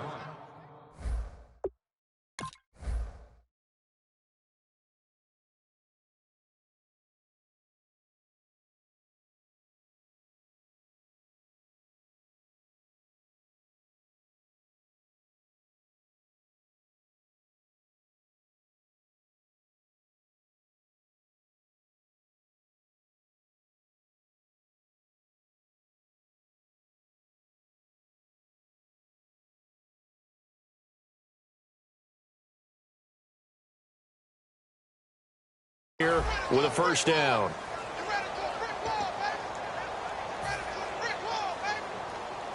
So after that big play, let's see if they can catch their defense maybe on their heels. In motion, the tight end. This is Freeman on 1st and 10. And good penetration here. He'll get this down only to about the 49-yard line. Just a yard on the first down carry, so it's 2nd and 9. A 1-yard gain can look like a disaster, but it all depends on how the game is going. Is it a series of 1-yard gains running the ball? If that's the case, you might have to start thinking about throwing it a little bit more. But if it's just the occasional 1-yard run, hey, congratulations to the defense. They won that one. Come back and get them the next time. 2nd down following the run. In motion goes the tight end. The play clock's running down. On 2nd down, Ryan. Sanu with a grab over the middle. And he'll get this one down near the 20-yard line. And a good quarterback facing zone coverage. If he has just a little bit of time to survey the scene, that's what's going to happen. No doubt about it. If there's no pressure, he's going to continue to pick them apart because he'll have all that time to find someone open downfield. He can only cover for so long. So maybe they want to go to a zone blitz scheme, get a little bit more pressure. Remember when Carolina did that against Denver? They lost the game ultimately. They dropped the defensive end out, and he ended up with an interception in that game in Super Bowl 50. Maybe some sort of scheme like that to try and get more pressure at the passer.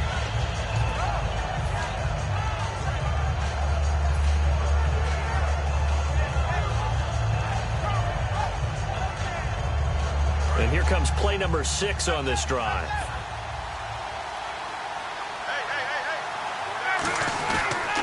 to the ground, this time with Freeman. And he'll get it here to the 10-yard line. It's a 3-yard pickup, and that sets up a 1st and goal. Well, that was a unit that understood exactly where the first down marker was, handed it to their guy who could run it, created some space, and he got there. So the run moves the chains, and here we go on 1st down.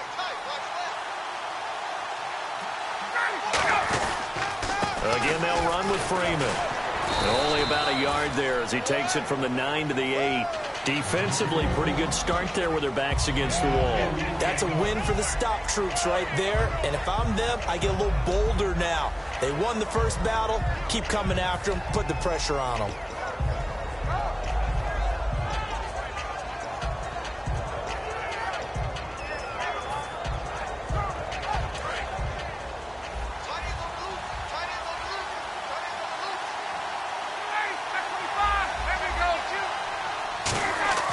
Now they'll throw it with Ryan. And he's got his star receiver. It's Jones for the Falcon touchdown. Julio Jones from 8 yards out. And the Falcons will extend their lead. Here's Bryant for the extra point.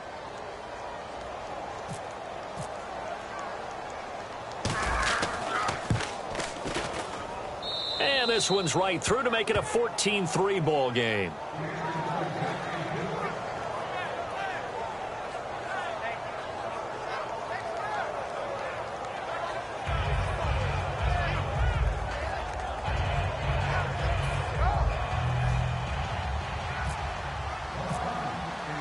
Now after the touchdown, it's Bosher to kick it away.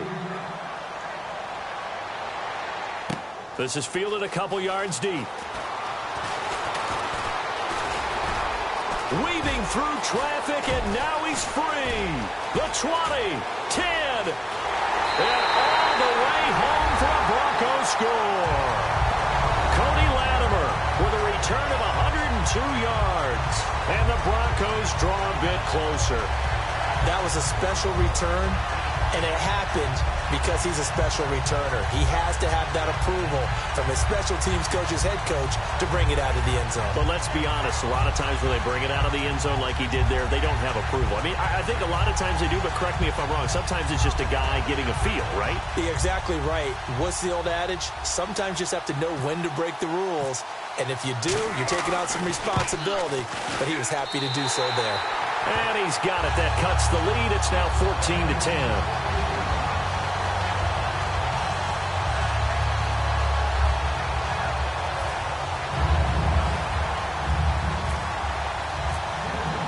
So let's try this again. After the kick return TD, here's yet another kickoff. And the mile-high air in full effect as that's out of the back of the end zone for a touchback. Atlanta now coming out on the field. And they will simply, Charles, be looking to...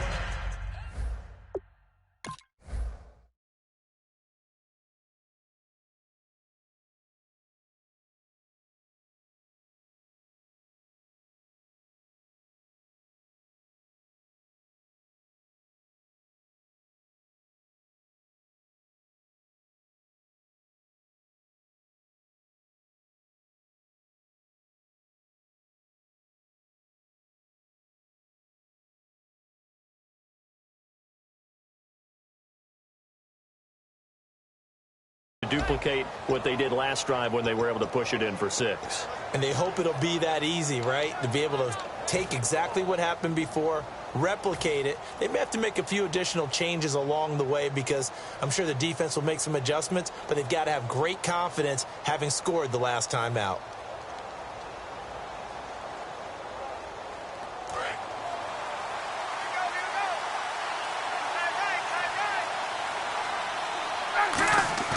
Now a play fake here on first down. Able to get away. That's why you keep the legs churning. Great protection. That's caught at the 25. A big play there. Ryan to Jones. 51 yards.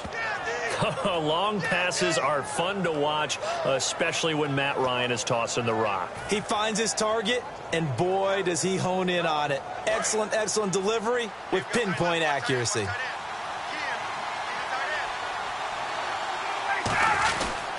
They run. Devontae Freeman. And he's going to fight his way forward here for a modest gain. 5 yards is the tally on first down. That brings up 2nd and 5. And there's a run to be happy with. Good, solid yardage. He'll take that anytime you hand the ball to a back. 2 minutes remain here in the first half. Back to Denver right after this. Second down to the offense, needing 5 yards.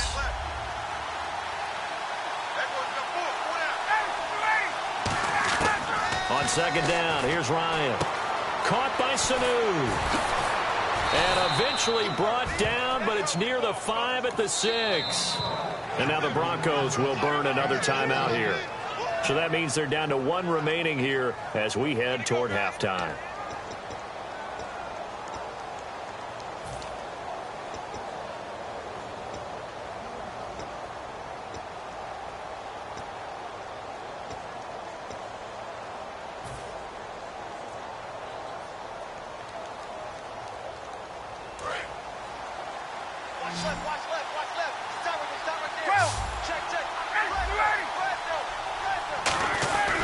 This is Freeman.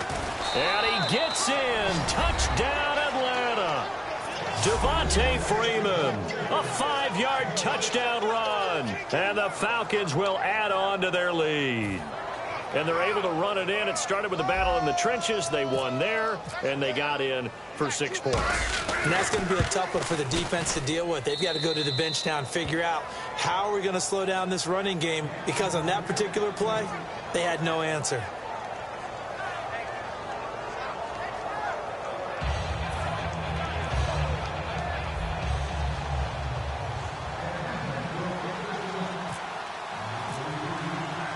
Now after the touchdown, it's Bosher to kick it away. Fielded about a yard deep.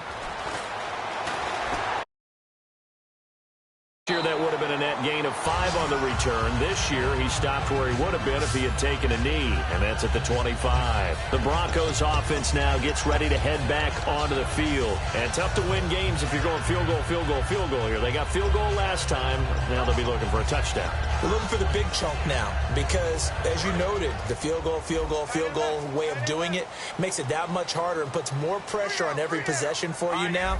Go ahead and get 6 and feel a lot more comfortable about the position they're in. Bigger chunks. We'll see if they can get the score. Now, lucky 56.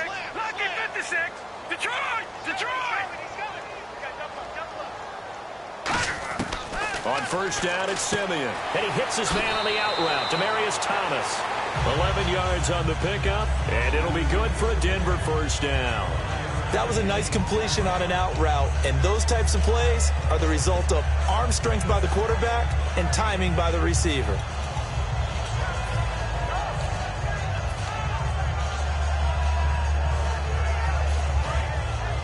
And the D-line pinching together must be expecting the run. They come up in an empty set. 4 wide receivers, 1 tight end.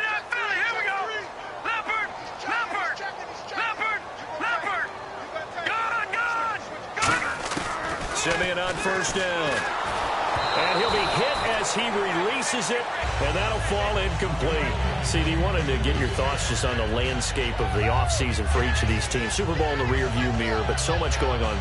People look at the draft a lot, but there's a lot more that goes into the offseason for these front offices, is there not? It certainly is, and even before we get to the draft, you start with the combine. You know, that's held in Indianapolis every year, and you have about 350 of the top prospects coming together to get their physicals and interviews and on-field performance, and all that will get evaluated along with their game tape. And then you've got the free agents, all right? That starts, I believe, in early March, where now the free agents can start moving around to different teams. So your team's starting to take a little bit of shape there, free agency, because then the draft's coming up. You're trying to put your team together with new draft picks, have everyone start to move in one direction, and then you have the OTAs and minicamps. We get to see them on the field for the first time, and we start to get a better idea of how these teams are going to look when the fall begins. Marlon Brown, the intended receiver, and it's second down.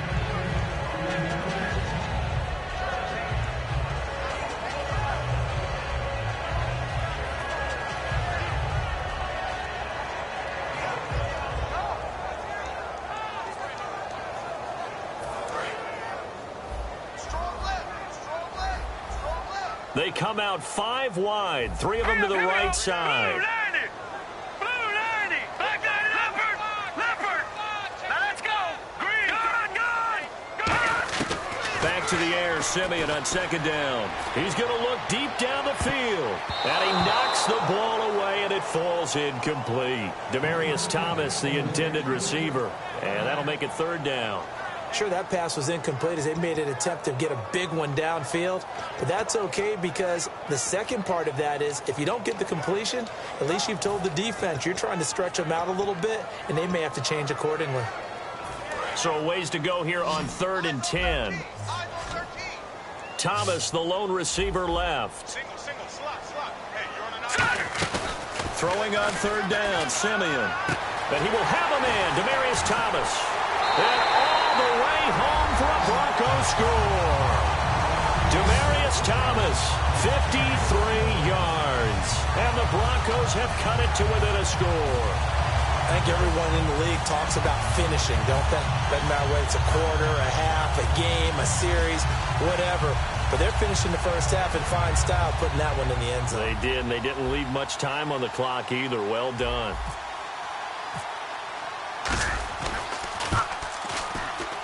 And he's got it to make this a 21-17 game.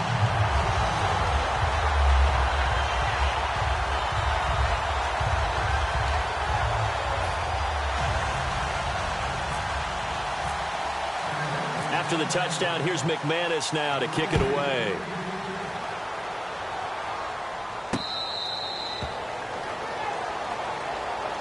Atlanta now coming out on the field. And we'll see how this is played. Offensively, they've got the lead. Not a whole lot of time left. What do you think, Charles? Well, it's tempting to try and add to your lead, but a mistake there, that can change things in a big way. I say go ahead, take the knee, get on out for the half.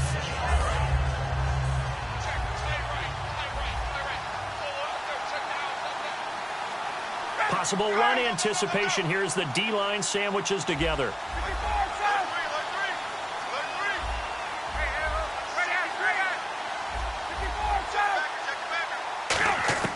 Now Ryan on first down.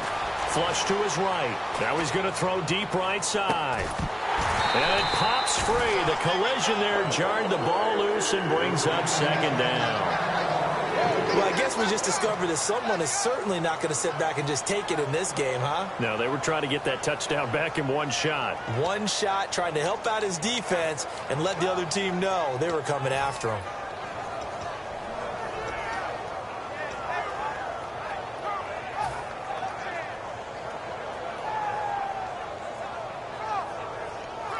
Second down now after the incompletion.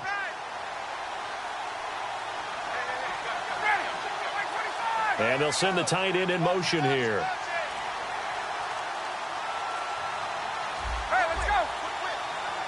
They snap it at 1. Now Ryan. He's going to try and go deep again. And incomplete there. A nice hit. Jars the ball free and brings up third down.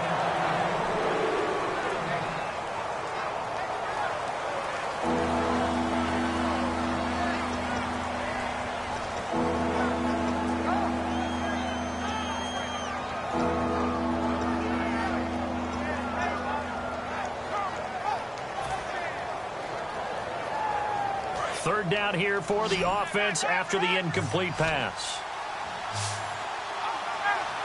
And they'll send the tight end in motion.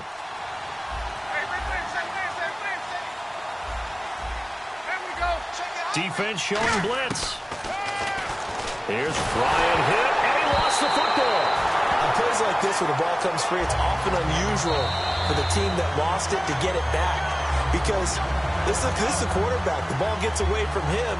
Everyone else is trying to execute what they're supposed to do on offense. They're usually looking in the other direction, downfield, or have moved away from him. In this case, though, a teammate is able to come up with the ball.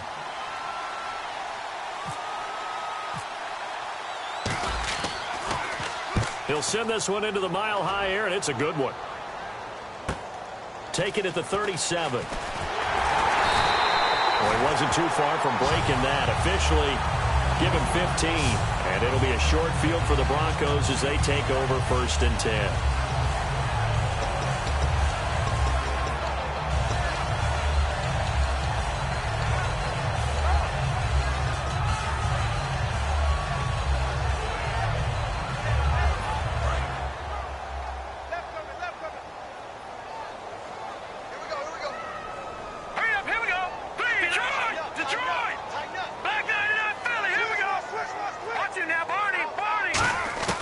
On first down, Simeon.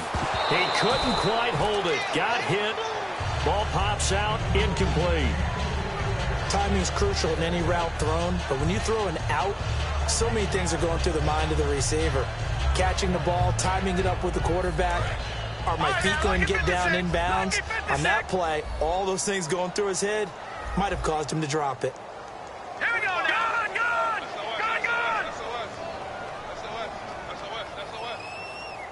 All right, here we go. Boom, landed. Detroit. Watch it now. On 2nd and 10, Simeon.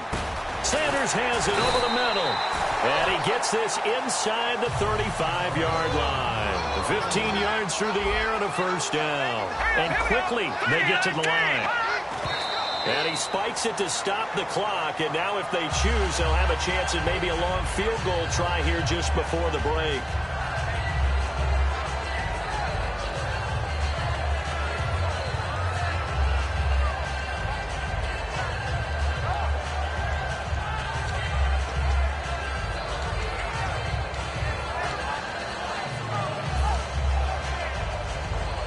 So with 4 seconds to go in the half, here's the field goal unit onto the field. They'll put it down right at the 40, so call this a 50-yard attempt. And this one is right down the middle. Time for a break. We've hit halftime. 2 quarters down, 2 still remain. We step aside. This is the NFL on EA Sports.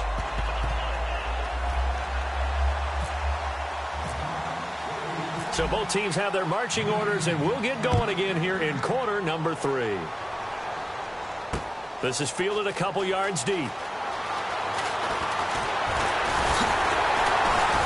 And a good effort on the return there. Gets him across the 30 to the 33-yard line. Here comes the Broncos offensive unit here as they'll have it first to begin this 3rd quarter. They're close game, but they're going to need to do a little bit better probably here in half 2, no? I would agree with that totally. I would guess it in the locker room. They talked about cleaning up some of the errors, but overall, I think they wanted to be positive with them. Guys, we're right there. Just not playing as well as we need to. Let's pick it up, and we still have a chance to win this game. Yeah, they do. We'll see if they can pick it up. It's a 6-yard pickup, and it gets them to 2nd and 4. First play of the drive, let's give credit all around. Excellent blocking, but the guy carrying the ball, he was the finisher. A really nice run. So the offense readies for a 2nd and 4. Thomas, the lone receiver, left. Here we go. To throw on 2nd is Simeon. Screen play, Anderson. A beautiful fake. And he gets this one to midfield before he's brought down. A nice pickup there of 11 yards, and it'll move the sticks. They ran that one well, and not only did they pick up a nice chunk of yardage on the screen, they sent a message to the defense. Rush the passer all you want, but you better be careful. We can hit you going back the other direction.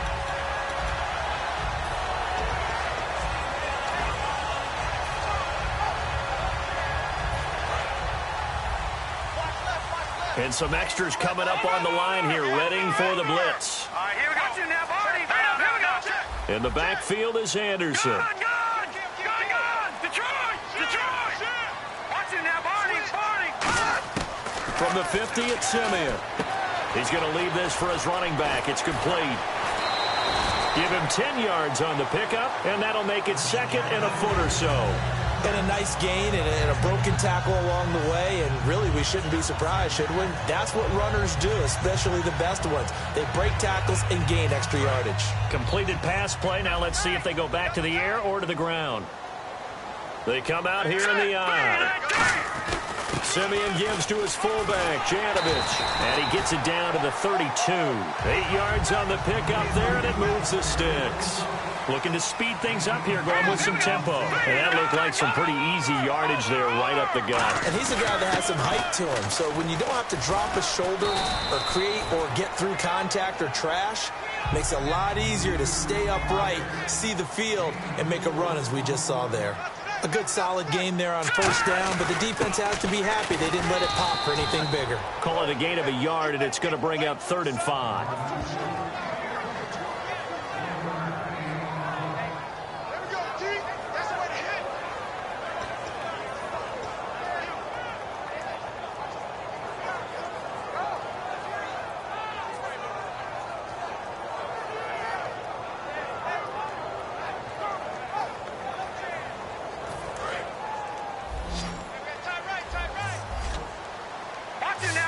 Again, we'll see the pistol here. Another pistol look here. Here's Simeon. And on the catch right side, this is Sanders. They give him 14 yards that time and a fresh set of downs. But it appears that they read man defense and went to the out route, and what you have to do on that one is the receiver's got to make sure he works the defender towards the middle of the field to give himself space to cut to the outside and have that ball delivered with good timing, and they got it done. And the defense with their backs against the wall a little bit here as the offense is in the red zone. In the backfield is Anderson. He'll get it running right. And able to push his way forward here for a good little gain. He'll get a nice chunk there on the first down run, and it's 2nd and 4. So much of the game today, we're looking for hybrid players, guys who can do a combination of jobs. And anyone who plays a strong safety position, now more than ever, is a hybrid type player. Half defensive back that covers passes and half linebacker that makes tackles. We just saw the linebacker make that play.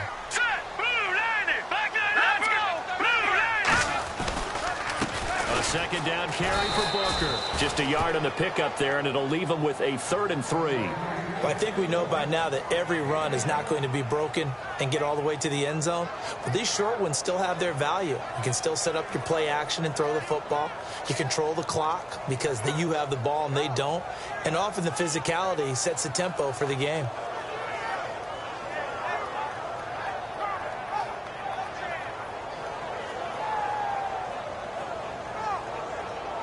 Here comes play number 9 now as they come up on a 3rd and 3. Here we go. Watch him now, Barney. Leopard. Detroit. Simeon on 3rd down. And this is going to be incomplete. Emmanuel Sanders, the intended receiver. And it's 4th and 3. Really good, smart play by the defense, understanding 3rd and short, guarding the first down sticks, and being able to make a play on the football and bat it down.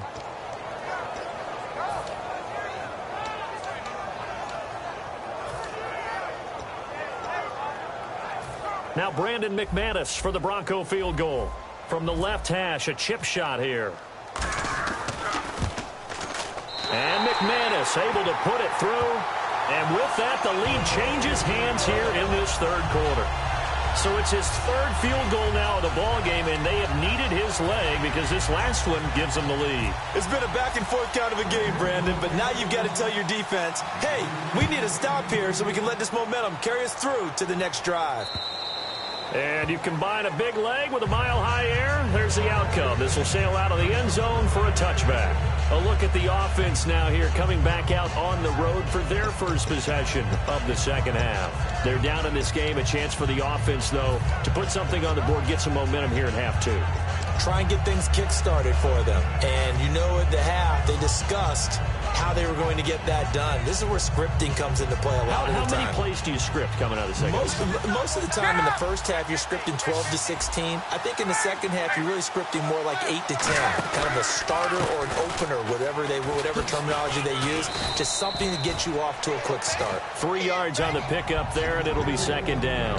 Tough day, tough sledding right there, and it's been that way the entire game. Not a whole lot of room to ramble for him. Yeah, you're right. It's been that way all afternoon. Didn't get a whole lot better there. 7 yards to go on 2nd down.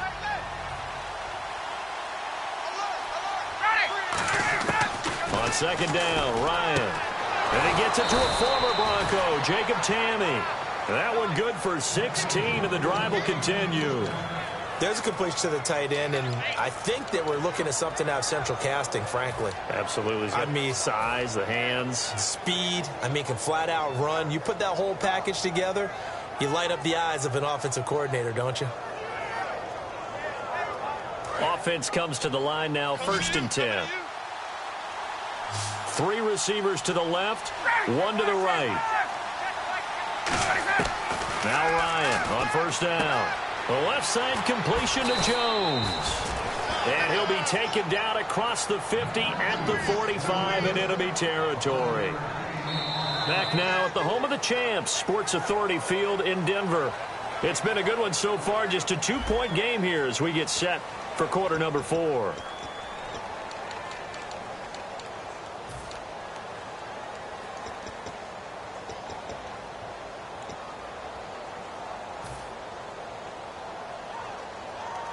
fresh set of downs here. Tight, tight, watch left. Tight, tight, watch left.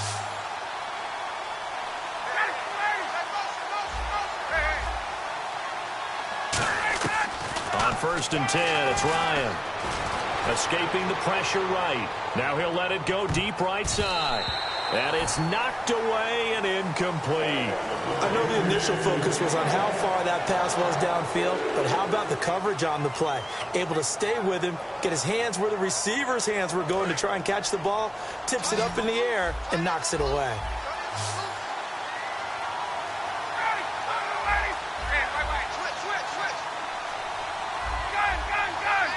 The wide receiver moving to a new spot.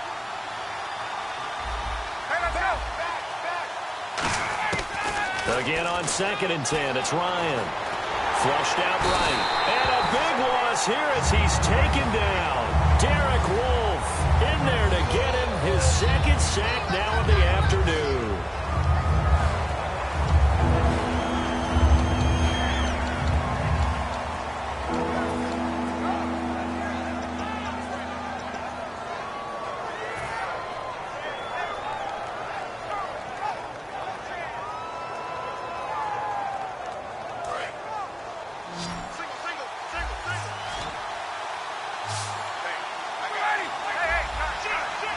In motion, the tight end.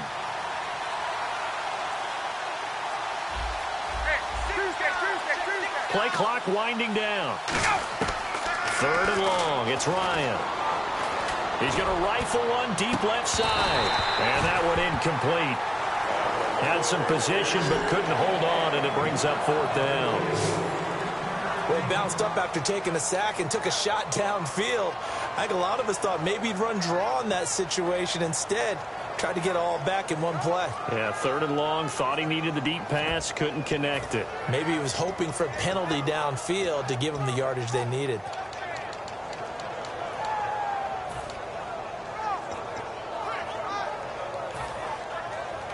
Looks like Ryan's going to stay out there. Indeed, they're going to try for this on 4th down. They'll need to get the play off quickly. In motion goes the tight end. Now Ryan. Sanu with a grab over the middle. Dan Quinn's guys unable to come through there on 4th down. And it'll be a turnover on downs. And now the Broncos offense, they get set to head back onto the field. And last time they got 3 points, but it was a chip shot field goal. And when you go to the sideline after a chip shot field goal, maybe the offense not too happy.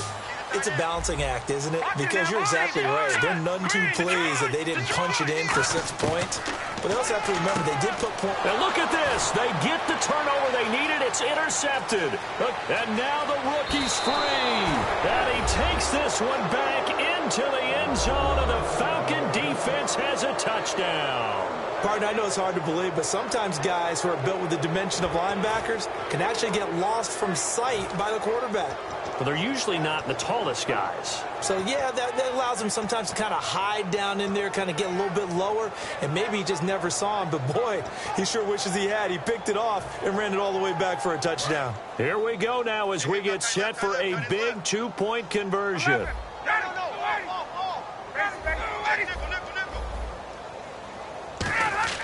To throw forward is Ryan.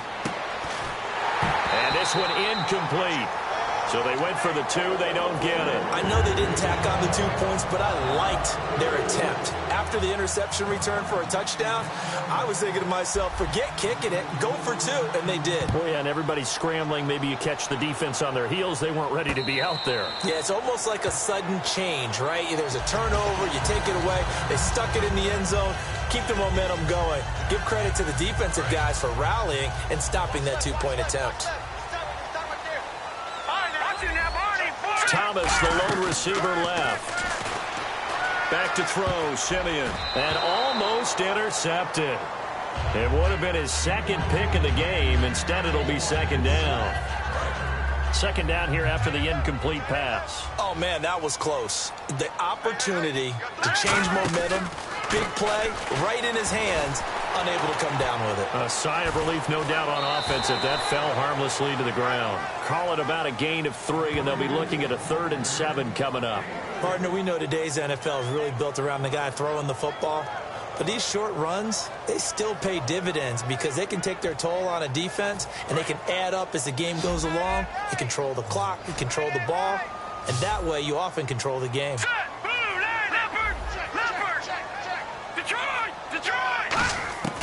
Throwing on third down, Simeon. And Fowler's got it. And they're going to get this one all the way out across the 45. It's a gain of 20 and picking up the first. Nothing flashy there, the slant to the slot. Oh, and the frustration for the defensive guys because it's a quick play. And you know it's going to be a bang-bang play in terms of the throw and the catch. And then he's able to absorb the contact and complete it.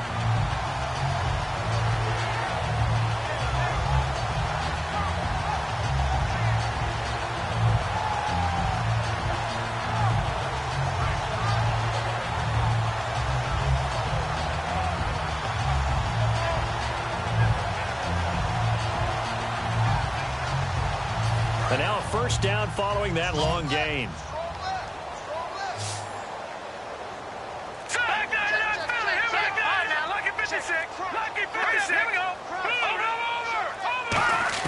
Simeon on first down.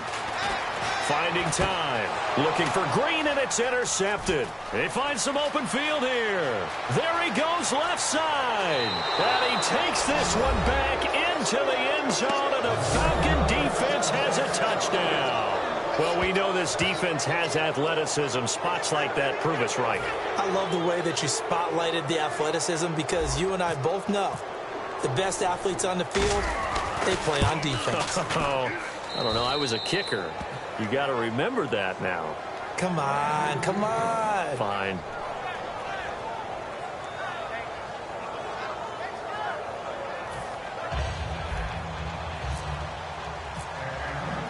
So they throw the pick six. They'll get another shot at it now as this one's in the air. And a fair catch signaled for and taken successfully. The Bronco offense now set to come back out onto the field.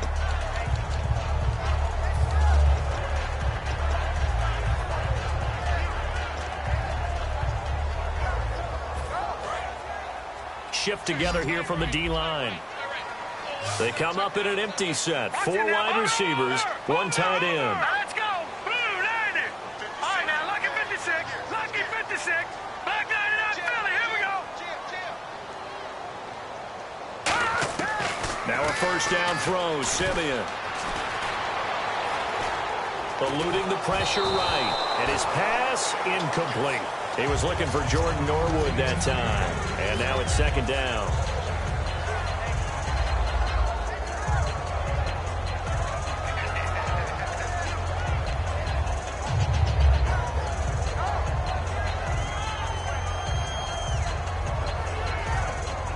Unable to connect on the first down pass play. Now it's second down. They come out 5 wide, 3 of them to the right side. Blue 90. Blue 90. Gone, gone. Good, good. Leopard. Leopard. All right, now, lucky 56. Lucky. Back to the air, Simeon on second down. He throws and he hits the slant route to Thomas. And they're going to get this one all the way out across the 45. He's come a long way since his time at Georgia Tech. What did he run at Tech? He ran hitches and go routes, essentially. Yeah. I mean, but he ran them really well. He averaged well over 20 yards a catch while he was there. And he still creates downfield in the NFL. That big body and that willingness to go catch the football. He's pretty impressive. And his friends call him Bebe, a nickname his uncle gave him back in the day. If you run an out route, it's likely you end up near the sideline. And what did we just see there? Toe tap. You got it. The benefits of practice. Toe tapping, foot dragging, picking it up, and making sure it was a catch. Patriot. Back 99, Philly. Here we go. Watch it now. Check now. Detroit. 39. No. Check. Patriot. Patriot. No. Check. Patriot. Patriot. Over. Back 99, Philly. Here we go. To the air again, Simeon. And the Falcons get there. The Falcons get the sack. Down he goes. They dial up the corner blitz that time, and it delivers to the tune of a 9-yard loss. Now let's go. Green, 39. Gone. Third and long. It's Simeon. And incomplete. The contact made the ball roam free and brings up fourth down.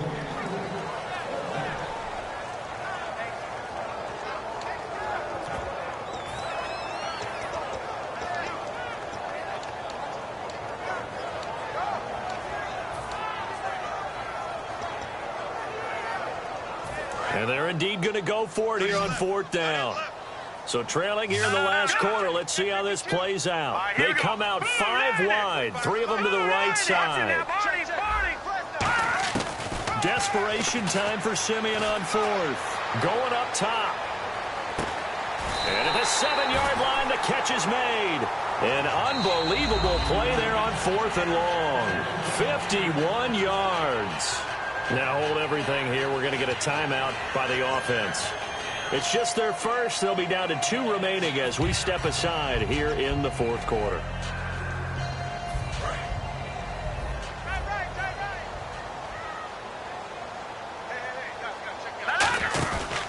They'll run. Anderson trying to bounce it outside, but he's only able to get it back to the line of scrimmage. Only a yard on the pickup there. 2nd and goal. And now it looks like they're going to be in the hurry-up.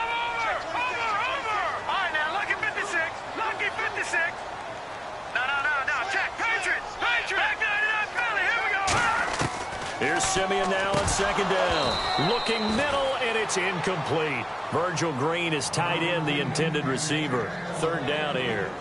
Down here in the red zone, you know your tight end's going to be a favorite target. Couldn't hang on. And sometimes they just have to get out of their own head because they understand how tight windows are there and how many bodies are there. And sometimes they just overthink it and don't catch the ball. In the backfield is Anderson.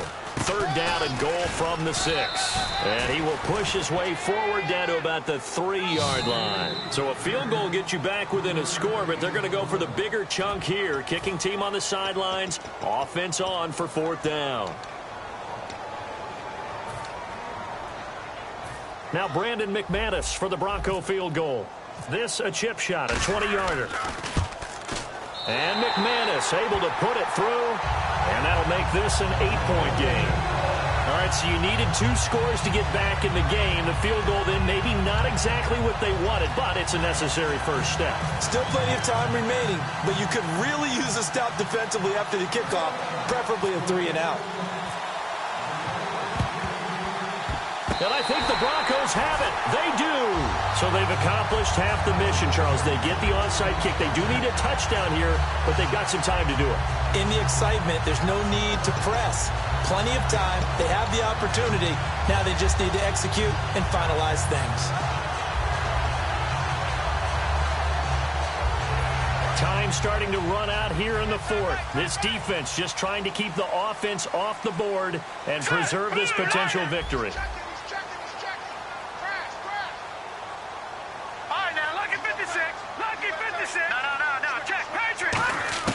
On 1st and 10, Simeon. A hit as he throws there, incomplete. Well, that plays a statistic that's going to go on the defensive team stat sheet. Won't necessarily reflect in ours, right, the overall game sheet. But you and I know that they keep count on pressures, hits on quarterbacks, all those things, hoping to increase that throughout the game. And here we are in the 4th quarter, and they got a big one. That's such a close game, a very big one. So this offense really needs to make something happen here late in the 4th with the football.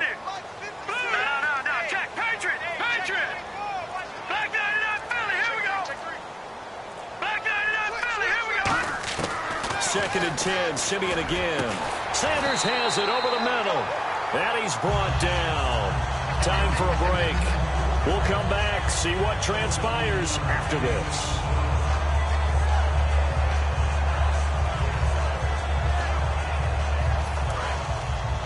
And the D-line pinching together must be expecting the run. 3 down. All right, here we go. Gun! Detroit! Back down, Philly, here we go. On 1st down, Simeon. Left side here to Sanders. And inside the 20 before he's brought down. They call it a gain of 19, and it moves the chains. They're going to hurry back to the line now. Booker on 1st down. And he will lose yardage and be backed up to the 24. So a loss of 5, and it'll be 2nd down. And yet again, this run game just continues to be completely shut off. Completely stymied. They're trying to get some consistency, trying to find places to roam. They just haven't been there throughout this game.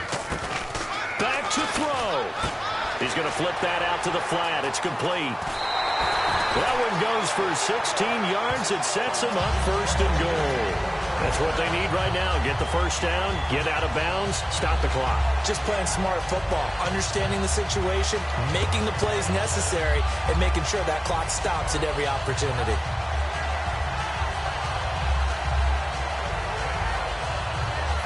Red zone opportunity. Right. He's tight right here. He's tight on the right. Now let's go. He'll look to throw. Screenplay, Anderson. Oh, no, he lost the football. And a big turnover there as his guys will get the football back. Now the Falcons offense, they get ready to head back out here. They have the lead, still a one-possession game, but the defense got to stop. They've got the football now, just salted away, right? Exactly. That's all the defense is counting on from their offense. They did their job in a big way. You know they're over on the sidelines now starting to take their tape off and, hey, we've done this thing. The offense has to put it away, and that means ball security. Absolutely. Stranger things have happened. Tight on this side, boys. Tight on the left. Tight on the left. Ready. Back 25. And they'll send the tight end in motion here. They'll run it now out of the gun. And he'll take this one only up to about his 13th.